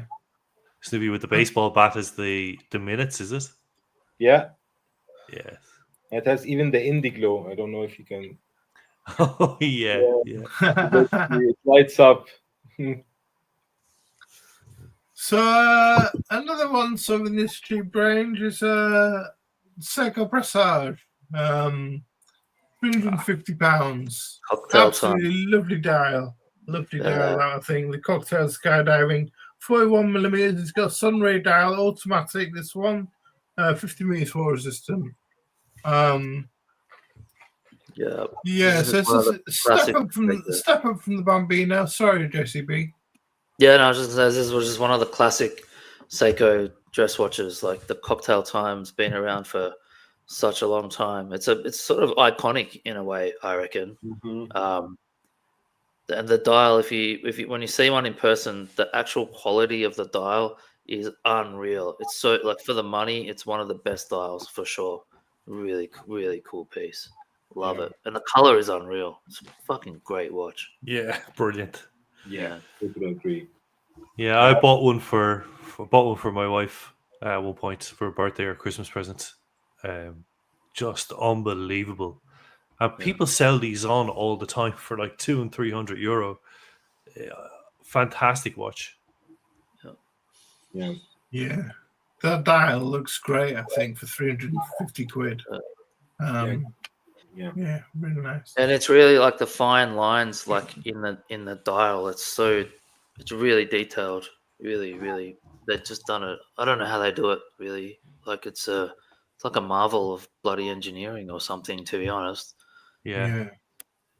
Really nice. So one I always like, and I'm including this one, it's a quartz one, but it's the Mondane Stop to Go. Really like this watch, big fan of it. It's quartz, as I say. It's underside of the hands glow with lume. It's down from £639 to $511. It's a Swiss Railway stock design since 1986. 41 mil. Do we like this style? I mean, this is the one where the hand stops at a minute at 12 o'clock and then jumps to 2 o'clock to signify the minute change. We're not fans of this, are we? Not my jam, this one. Yeah, I'm not a fan of this. Too ordinary and plain for you. I think I said it before. It's just like it reminds me of something I would have worn when I was like 8 years old. It's a very juvenile looking design, like a Swatch watch or something. And yeah, for me, it's like something I would get my kid. I just wouldn't wear. There's just no way I would wear this watch at all. Fair enough. It's a wall clock, really. I wouldn't mind having the wall clock version. They have these in train stations all across Europe. This mundane clock, and I would like to have the clock. I think the way the second hand operates at 12 o'clock is unique to it, so it would be nice. I've been tempted to buy them, but they're £400 for the wall clock, which is more than I'd be willing to spend thus far. Hi, Timepiece Bob. Good to see you. Yeah, I mean, fair enough. Don't like the game. I'll put my head under the. Oh, you like that one, Tom? Like, if you like, man, don't be like that. If you like it, you like it, man. Like, we don't like the same stuff. It's cool. Like, if you. It'd be boring, this hobby, wouldn't it? If we all like the same stuff, man. Like, I'm pretty opinionated as well. Like, there's stuff that I just don't like, and I don't like it. Another boring one for you, JCB. The Longines Max Bill. £825 is one for a quart. Well, like this, there's a bit more detail going on with this one as well. It's got the minute track, it's got the hours. It's not just a boring dress watch. There's something going on with this one, so I can sort of get a bit more on board with this one. 38 mil. This one, 50 watt resistant, using the caliber J645.33 with a date. It's a nice white dial. You like this one, Abdul? I like the mechanical version, the Max Bill mechanical one, but the quartz I don't. It's sucks. Because Bauhaus design with the mechanical one, I like the quartz one somehow too much for the money. I'd rather get than a You're right. Yeah. I owned the Chronoscope, Max Bill Chronoscope, one of these before. Sold it on. It was the black dial one. This white dial is a big favorite of Teddy Baldassar, the YouTuber. He's always spruiking this one. Really? Yeah. Cool, like very stylistic, straight out of the Bauhaus, the School of Design. Cool watch. It's very obviously the lack of bezel makes it wear quite big on the wrist. Yeah. And also it takes on a kind of certainly the Chronoscope I had has a big domed bezel and also a domed underside of the case. In effect, it looks like your archetypal UFO shape. So if you can't get on board with that, then you might have an issue with it. It wears quite thick and wears quite big. Yeah. Okay, so move on to the watch that Abdul's wearing. This is the green version. This is the Nomos the Club Campus Electric Green, down from £1,400 to £1,200, now £1,120. 38 mil, manually wound, alpha caliber, I think. 100 meters water resistant, leather strap. He comes in red, orange, black, a few other colors, pink. Tell us about it, Abdul. Yeah, it's one of these watches that does everything. Like, it's an excellent graduation watch if you have somebody that's graduating, or like a milestone watch. Excellent watch, like 100 meters water resistant. I swam with it. 38.5 millimeters sounds like small watch, but because of the lugs, it just wears so much larger. It wears like a 41 maybe. So it just wears much larger. It's very legible. The movement is great. Until now, it's like +4 seconds, +3 seconds. maybe, and I got it 2016. So it's one of these watches. When you get it, you're like, wow, okay, I understand how much Nomos offers for that price. Yeah, absolutely. Yeah, I was going to say I love the lugs on this thing. They look really simple, but obviously they're elongated. But they're obviously a lot of thought and design has gone into them. They're very unique looking lugs. Yeah, it's beautiful. Lovely, nice hand-wound in-house movement as well. The case design and case finishing in tandem with the crown, like it all looks very simple, but you can tell, there's been a lot of design and iterative design to get it to make it look that good. Yeah.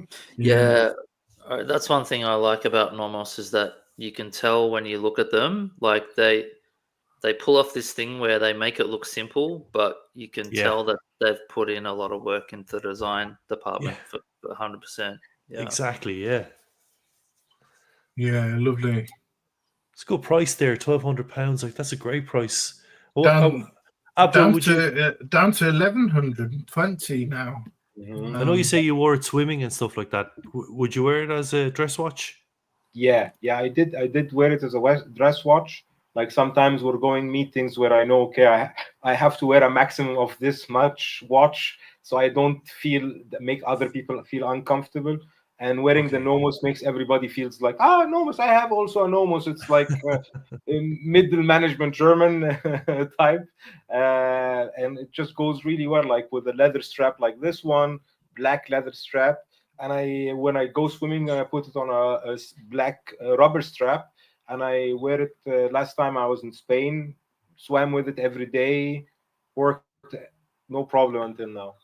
Yeah, that looks really fabulous on your wrist.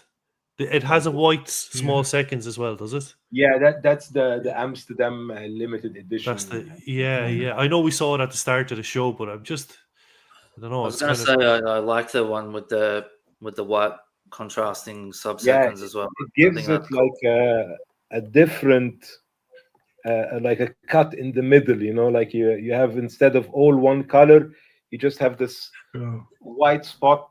Gives it somehow more spacious look. Somehow the dial makes it more spacious. That's gorgeous. That is absolutely gorgeous. Thanks, buddy. You've piqued my interest again now. Here's one we saw at Watches and Wonders, Ben, and this is a Raymond Wheel Millissimi, 39.5 mil, 50 meters water resistant, 41 hours power reserve, using the caliber RW4200 in the salmon sector dial, which is this one. I really like it. Really nice, I think, that one. £1,475, that one. It's a lovely watch, I think, that one. Great design, isn't it? Like, it's a simple three-hander, but they've made it complex and they've given it, some depth and layers, and there's textures, and just seems like there's a lot going on, even though it's just a simple watch, I just think it's I agree, Tom. Really like it. Yeah, and then there's the silver dial, which won a GPHD with the sub-seconds. Yeah, the sub-seconds. That would be my choice, yeah. I would go the black sub-seconds one. This one, which uses a caliber RW4251, released in 2023, won the GPHG Challenge Watch Prize in 2023. Absolutely lovely watch, I think. Yeah, really nice. Do you think Raymond Weil just doesn't, like, they're underrated, or like? No, I think they made a comeback, haven't they? They made a comeback. There's a black dial like. They made a comeback after them out. Actually, people like Raymond Weil is rubbish, and like a lot of. Well, they used to be they used to be ceramic, like Rado, a bit of a ceramic watch brand, didn't they? I think, and they were a bit of a rubbish brand, I think, in the past.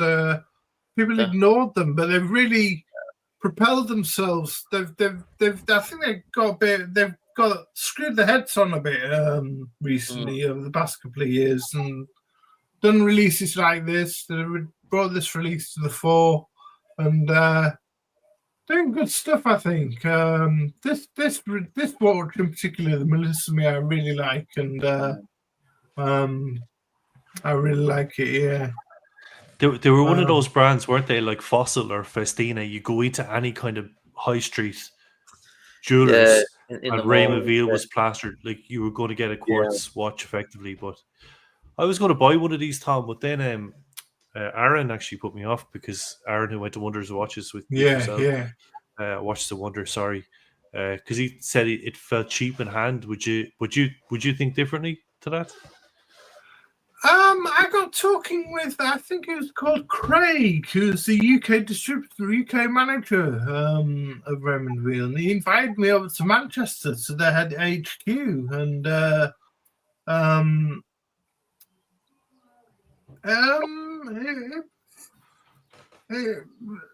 thought they were really nice. They were a bit light in hand.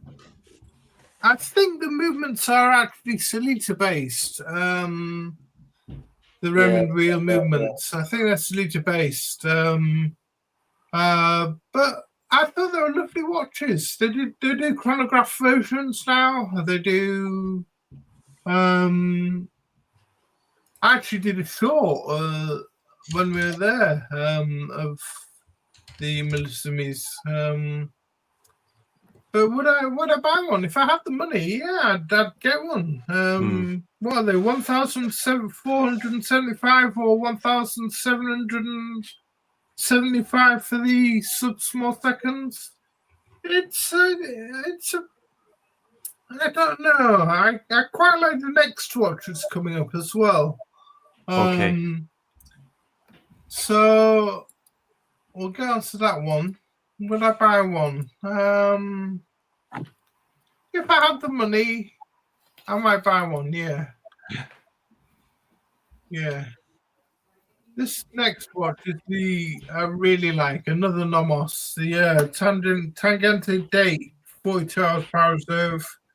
1,925 pounds, 38 mil. The caliber DUW 4101 in-house hand wound. 31 watches, one for every day of the month, limited to 175 pieces to celebrate 175 years of watchmaking class 2. And they got textile straps, but these are great. Yeah. All these colors. I mean, they got a different subsection dials like Abdul's. I really like this one. This but there's loads of different colors. Oops, that's a bit big though. Yeah, it's a great concept from Nomos, having limited edition color schemes. So basically combining 31 colors, 31 different combinations. Each of them are limited. So you can choose whatever you want. And even though they are limited, they are still on sale until now. So that means it didn't sell off everything. So you still have chance to get the color that you want. Okay. That's a nice one. The red on red on red. Canary is also nice. Yeah, it was the lugs in the case that sold me on your one, though. I wouldn't be as big a fan of those lugs. Yeah, I like mine more, to be honest. Yeah, big time. I see a lot of doctors wearing these ones, like medical doctors here in Germany. Okay. Yeah, I think a lot of them are sold out online, but they're still in shops. They're in my AD at the moment. There's quite a lot of them to choose from. Really nice watches. But yeah, this would be more casual than dress, I think. Yeah. Um, Even office, if you have like plain colors, you can use it office-wise. The Tangenti yeah, absolutely. very dressy. Yeah. Loads of too many colors to go through though. I mean, Yeah.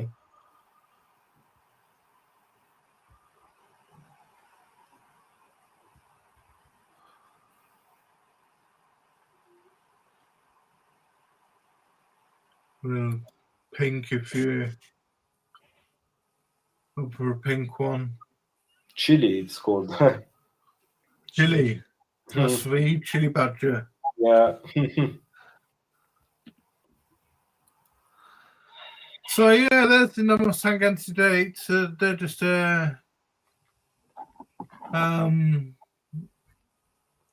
That's expensive, isn't it? it's quite expensive, yeah. It's £1,925. It's being in-house hand-wound caliber. Yeah. Show us the movement, Tom. Could you show us the movement? Yeah, sure. Because I think they have the other one, the DW, right? Not the Alpha. Oh no, they have the Alpha. So it's the same movement as the Club Campus, right?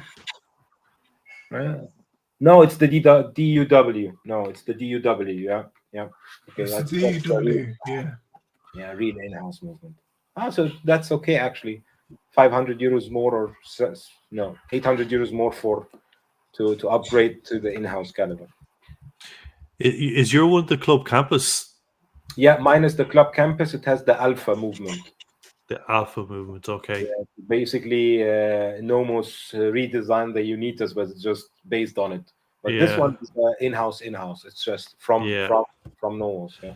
Okay. Yeah, I can see myself spending the rest of the day looking at Nomos and Christopher Ward 12. Yeah, the 12 is such a nice watch, and Club Campus, to be honest, as well. Like I like the Club Campus because it goes both ways, and it's such easy one to combine. I'm a big straps person. Yes. But the integrated bracelet of the 12 was so good. I didn't expect it to be that good. The California dial is cool as well. Yeah. Yeah, it is. So move on to our last category, dive watches. And you suggested this one, Abdul, the Orient Mako. Down from 420 to the 328 pounds. 42 meters for resistant, 42 millimeters wide diameter, 200 meters for resistant, day and date, rotating bezel, crimson soft claret type dial, Japanese brand Orient, founded in 1950. So they've been going quite a while. Do you like this watch, Abdul? Yeah. A friend of mine also lent me this watch to test out. Really nice watch. I had it like 3 weeks and changed it with several straps. It goes really well with a lot of colors. Even though it looks reddish here, it's more burgundy brown in reality. Yeah.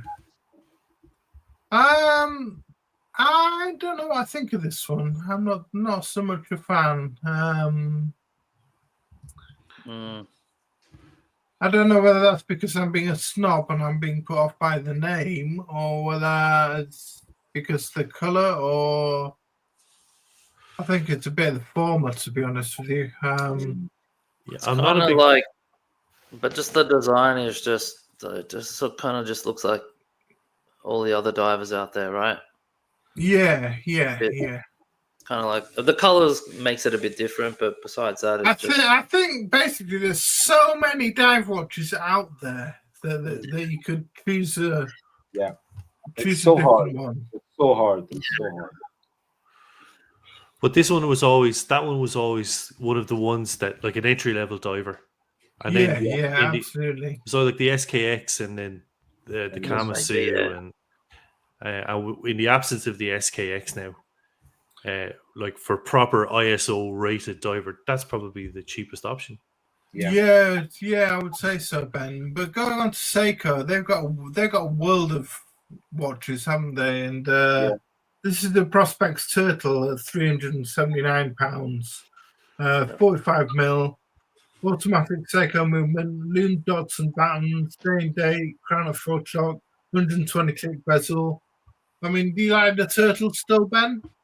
So without sounding too weird, I have a deep love affair with this watch. It's the watch that got me into what just That sounded weird. Sorry. We guess you then. I don't know how to enunciate my passion for this watch. It's the watch that got me into watches. I started out with an SKX. The SKX left me disappointed. I wasn't crazy about the printed indices, the Seiko Shuffle. It all felt a bit cheap. This was the next one up, the Turtle. I love the K-shape. The indices are applied, or at least stamped from the back. It's got manual wind functionality, hacking, and it's just so cool. On the leather strap, on a rubber strap. I think it has to be on a rubber strap. I do have one. I've had several of them over the time. Maharaja agrees. I bought one now, Tom. Like, it just puts a smile on my face. Like the King Turtle, they're a bit more expensive, but they come with sapphire glass and ceramic bezels. Same brilliant movement and date. I mean, just brilliant. I'll always have a Turtle in the collection. Yeah. And plus, if they follow the heritage, the diver heritage, they come from the Willards to the 6105 with the modern interpretation. And they look nice. The 6105, there's a lot of like aficionados out there. They buy a ton of 6105s. These are better watches. These newer, you started out with the SRP nomenclature.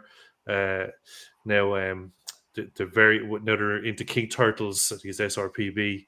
The one I have at the moment is actually the new Paddy version, which originally was a Pepsi bezel, but now it's got this beautiful textured dial, which is like looking at the light shining into an ocean, without trying to sound too poetic about it. But incredibly versatile, fantastic loom. I just love this watch. It's one of my favorite watches of all time. Yeah, Mahara just saying I prefer the 630. Sorry, but JCB. Mahara, carry on, JCB. Oh, no, I was going to say I bought my dad the two-tone turtle, and because he was wearing his Speedmaster out in the garden and getting it scratched up, and I was like, "What are you doing, man?" So I bought him the two-tone one, and he forgot where he put it. He put it in his house somewhere, and it was gone for 5 years. It just had been lost somewhere. So I turned the house upside down. I'm like, I'm finding that watch, and you're gonna bloody wear it, mate. And so yeah, got it out, wound it up, and yeah, it's just he's been wearing it ever since. He loves it. So yeah, great watch. It looks cool. And, Maharaja Philippe is saying he prefers the 6306 OG Turtle, which is similar in design to this, to the 6105. I have a 6105. I spent a long time looking for a 6105. Mine is from 1975. I guess the whole Willards Apocalypse Now connection. I love the 6105, I have to say. But would I prefer it over the Turtle? Probably would. It's the vintage, the OG. But as like what JCB is saying is correct. To buy a modern Turtle now for 400 quid that you can do anything with, 200 meters water resistance, it'll never break, it'll never get damaged, it will never have water ingress. Incredible. Yeah. Branson is saying quite a few people in the watch community have Seiko Turtles, NATO Methi, and it's a popular watch, very popular. Seiko being a very popular brand, and Turtle being one of the popular models. Move on, and this is one I like, although not so much this iteration. This is the Satina DS, the PH200M, £765, although it's £650 with the 15% off code. 42.8 mil, Milanese strap, aluminium bezel, date, 200 meters water resistant, Powermatic 80 movement, I think, this one. It's nice on this Milanese bracelet, but I much prefer this version, which is the costs a little bit more, $895, although it's 760 with the 15% off, and that's the blue version. Much prefer that one. Are we fans of the Seiko DS? Sorry, it's the Tina DS. I like the sword hands as well. Really Yeah, nice. it looks like affordable 50 fathoms. 50 fathoms, yeah. Mm. This one's cool. This one's way better. It looks way better than the other Yeah, one. I agree. Yeah, it's got that kind of like Bakelite bezel insert. Yeah, sapphire bezel. Yeah. Yeah. Very vintagey. Yeah, it's like the donut bezel on the 50 fathoms. Yeah. Oh, yeah. Yeah, it's cool. Yeah, so that's what I like. Moving on, we've got the always worth a mention, the 1983 CWC 1983 Royal Navy Diver reissue.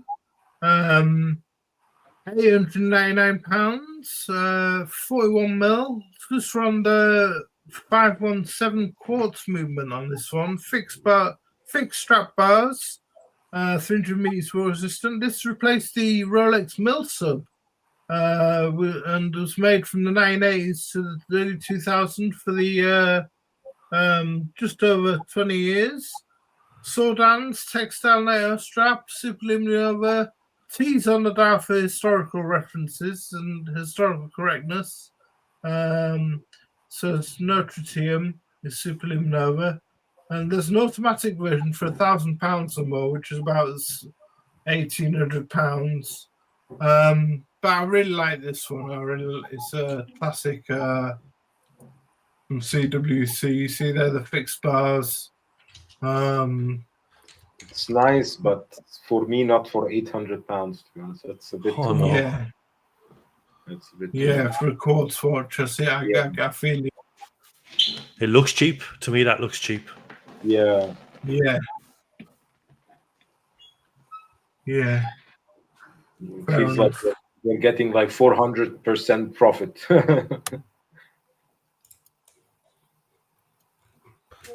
So back to Seiko then, and we couldn't not mention this one, the Willard. Absolutely love this. I absolutely love this. The Seiko Prospects Willard, 970s recreation, green and black. I love this olive dial. 42.5 mil, 200 meters water resistant. £950, which is 10% off the 1,050 retail. Seiko 6R35 automatic caliber, 70 hours power reserve, silicon strap. What do you think of this one then, Ben? They're very, very cool. They feel expensive when you hold them. They are expensive for a Seiko. They're usually all $1,000+. Although again, can be got on sale. I see Jura watches have this on sale at the moment for a significant discount. Very reminiscent of, obviously it's a 6105 reinterpretation. I didn't go for it. I felt like they made the original 6105 look a bit squat, a bit kind of hockey puck like. The crown moved up as well towards 4 o'clock, whereas on the 6105 it's more in like the 3/4 position.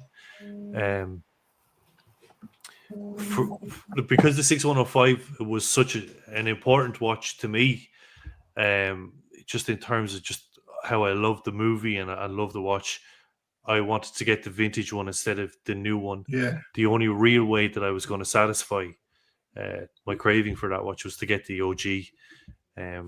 But these are cool. But in terms of a reinterpretation, they stray too far from the DNA of the original for me. There was at one point in 2017, it was an SLA, I think 017, which was an almost 1-for-1 recreation of the 6105, which was a better option, but it was £4,000 at the time. Wow. But in terms of what a really good watch, if you're looking for a really good, these are really good watch. There's a nice one with a black dial, textured dial, with a faux patina indices, which would be my pick of the bunch. Yeah. Any other thoughts, guys, on the JCB or Abdul? I like the other one more. Say again? I like the other one more, the one that we saw. The turtle, yeah. Yeah, I was going to say when you brought this up, the turtle is a lot cheaper, and I think I The prefer cheaper it. version of this, isn't it? Yeah. Yeah. Basically. Yeah, this one cost. This is like a couple of grand, I think. The Willard, maybe. Yeah, How on a was it? bracelet, Jay, you're talking maybe 1,300-1,400. Well, in Aussie dollars, yes, a couple of grand for sure. Yeah. Okay. And one that supplies many armed forces since 1941, many of the Allied armed forces, is Marathon. And this is Marathon Government Search and Rescue Arctic Edition, down from £1,600 to £1,279. 41mm large divers automatic, black silicon strap, 300 meters water resistance, Sleet SW200, shock absorbent, date with Inca block, Maraglow tritium gas tubes, which is one of the Marathon features that they have. Red second-hand unidirectional bezel, and they started in 1939, and 2 years later, as I say, been making watches for the Allied forces since 1941. What do you think of this one? Any good? No good.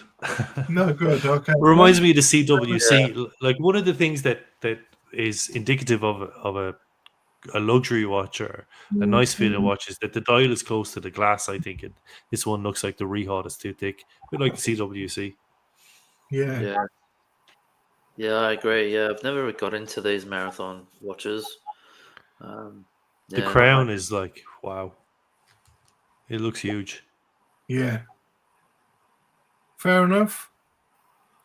And Abdul's on his phone. Abdul's lost interest. Yeah. Okay. Bye-bye. See. Bye-bye, Marathon.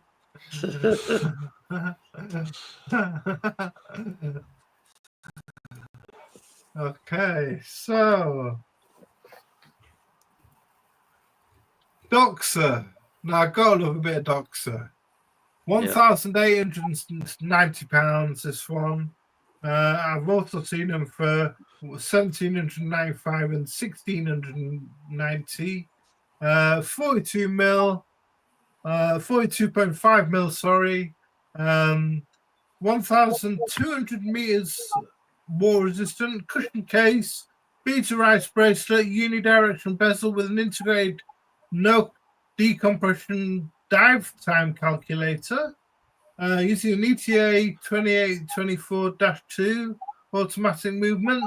And in Doxa, in 1968, Doxa launched the Sub 300T Conquistador, which was the first general public diver's watch with a helium escape valve. And in 2019, 50 years later, they introduced this model that pays tribute to it. Love them. Doxa Nation. Yeah. Available in a lot of different colors. Are we fans of Doxa? What do you think? Yeah, I like Doxa. I've never had one, but yeah, I've always sort of toyed with the idea of picking one up.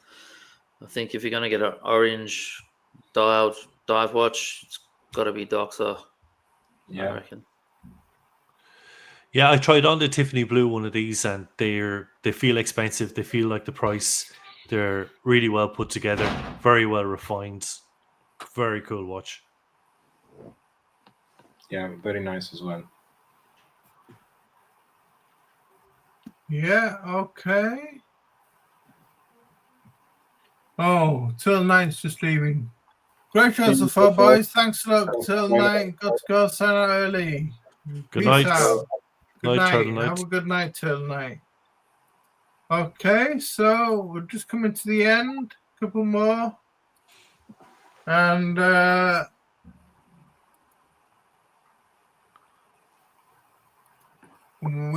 this was the only one with a GMT movement that I took in. Down from saving £1,000 on this, down from £29.50 to £19.80 pounds. The Longines Spirit Zulu time, 42mm, black dial, green bezel, GMT, 100 meters water resistant, caliber L844.4, probably a ETA caliber from Longines, from Swatch Group. Ceramic bezel, or no, is it ceramic or is it aluminium? That's aluminium, I think. It's aluminium, yeah. Yeah. 72 hours power reserve. What do I think of this one? It was a big hit, wasn't it? This one. Yeah. I like it. I really like it. I think it's nice. I like it too. A nice solid GMT diver. Are you a fan of this one, Ben? Yeah, it's okay. I'd like to see it in hand. It looks a bit big. 42mm. It'd be too big for me, I think.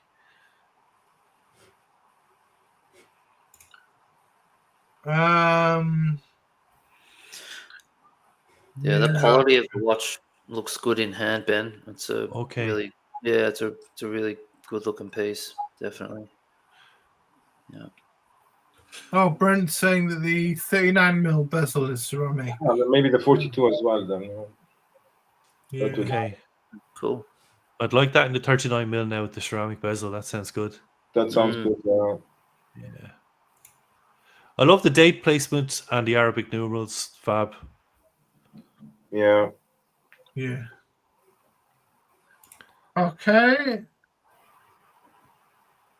We're running out of steam, it seems, so we'll just get the second from last one up, which is watch number 40.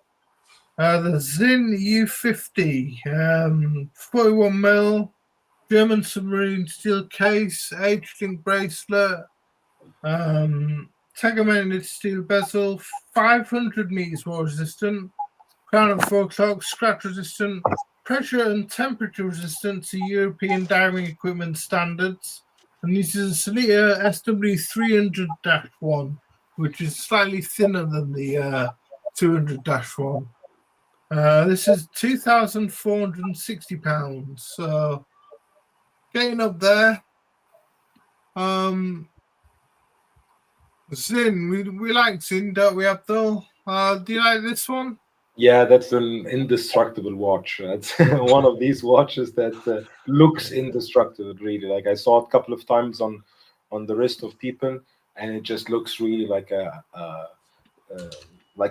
watch that okay, I can go do some stuff with this watch, and I know it will stay on the wrist and will keep time while I'm doing it as well.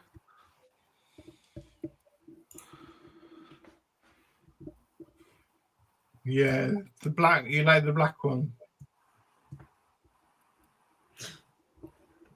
Yeah, there's like you can get them in full black as well, which is pretty cool. They might be possibly limited edition. I think I'm just looking at one here that's black with a mother of pearl dial, which is freaking awesome.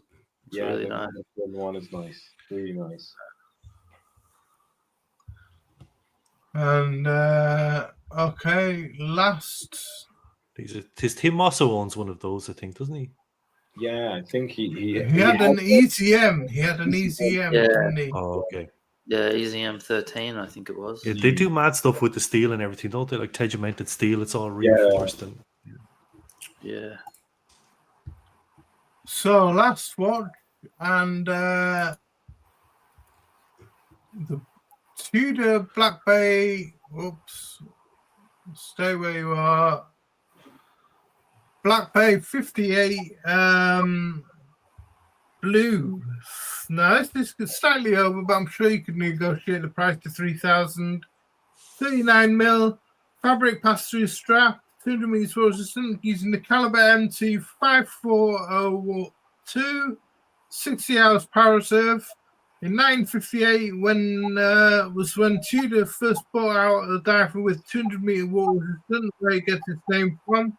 And in 1969, Tudor introduced a diver known with a blue bezel, blue dial and bezel, and that color known as Tudor blue was adopted by the French Navy in the 1970s. So a bit of heritage there in the color.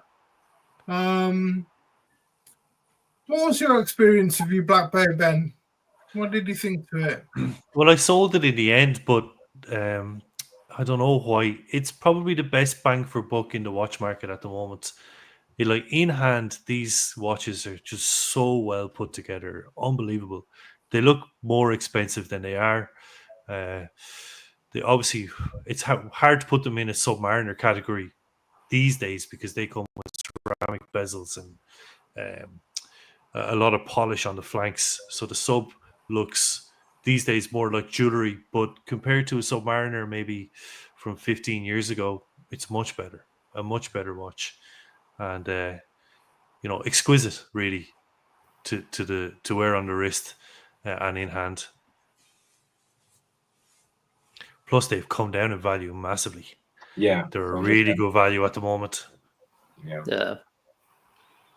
I think the cool watches. If I was going to get a Black Bay, it would be the 58. I think the size is nice compared to the 41.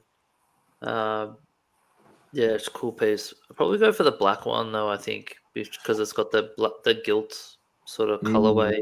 Yeah, the black and gilt is just and the red triangle. The red. Yeah, Doc Nick in Florida is saying put it on an Uncle Jubilee bracelet. I had mine on a Forstner Jubilee, and it was a cool look, but in the end, it had to go. Yeah, if I'm going to get another Black Bay, I would get the silver one. I had the 41 millimeter, the smiley face ETA one. That was too big and chunky. It's too chunky. But the silver one I tried last week when I was in Berlin, and it looked really nice. The sterling silver one, I really liked how it looks. The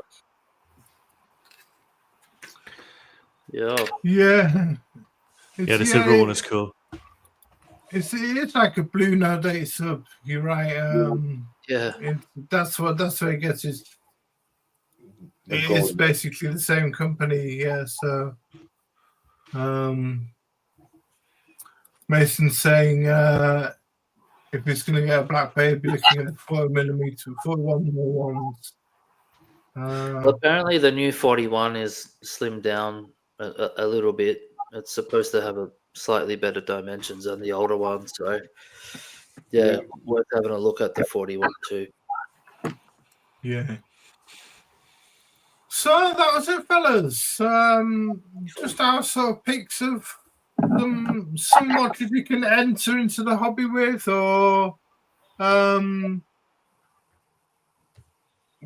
on the hobby with, if you so desire. Just a few choices.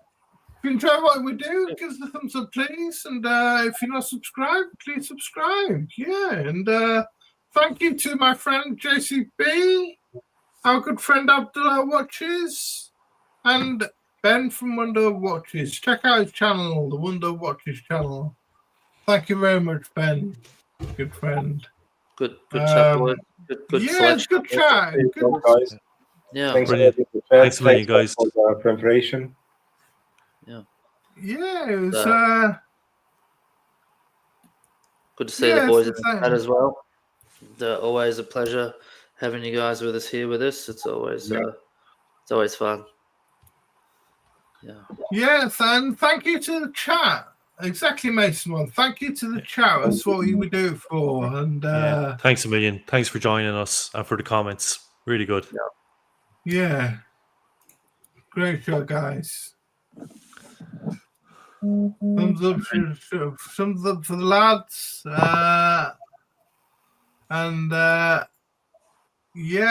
Good night all. And Brian thanks for giving us wrenches. It's a wrench wrenched up zone this, so we're all equal. We're all equal. Azza has to be the most Australian nickname I've ever heard. Yeah. Azza, man. Azza. Oh shit, And, man. yeah, happy Thanksgiving to all in America who have Thanksgiving. Hope you had a great Thanksgiving the other day, and have a great Thanksgiving weekend. And yeah, great show. And great to see you all in the chat. This is a great show. We've had a great time, everyone. So thanks again. And check out the Mainspring show. If they're doing a show today, give them a big shout out. The channel's growing. And yeah, check out the Mainspring. And we'll see you in the next one, guys. So take care. See you in the next one, guys. Bye. See you next See you See you guys. next one. Peace Bye. out.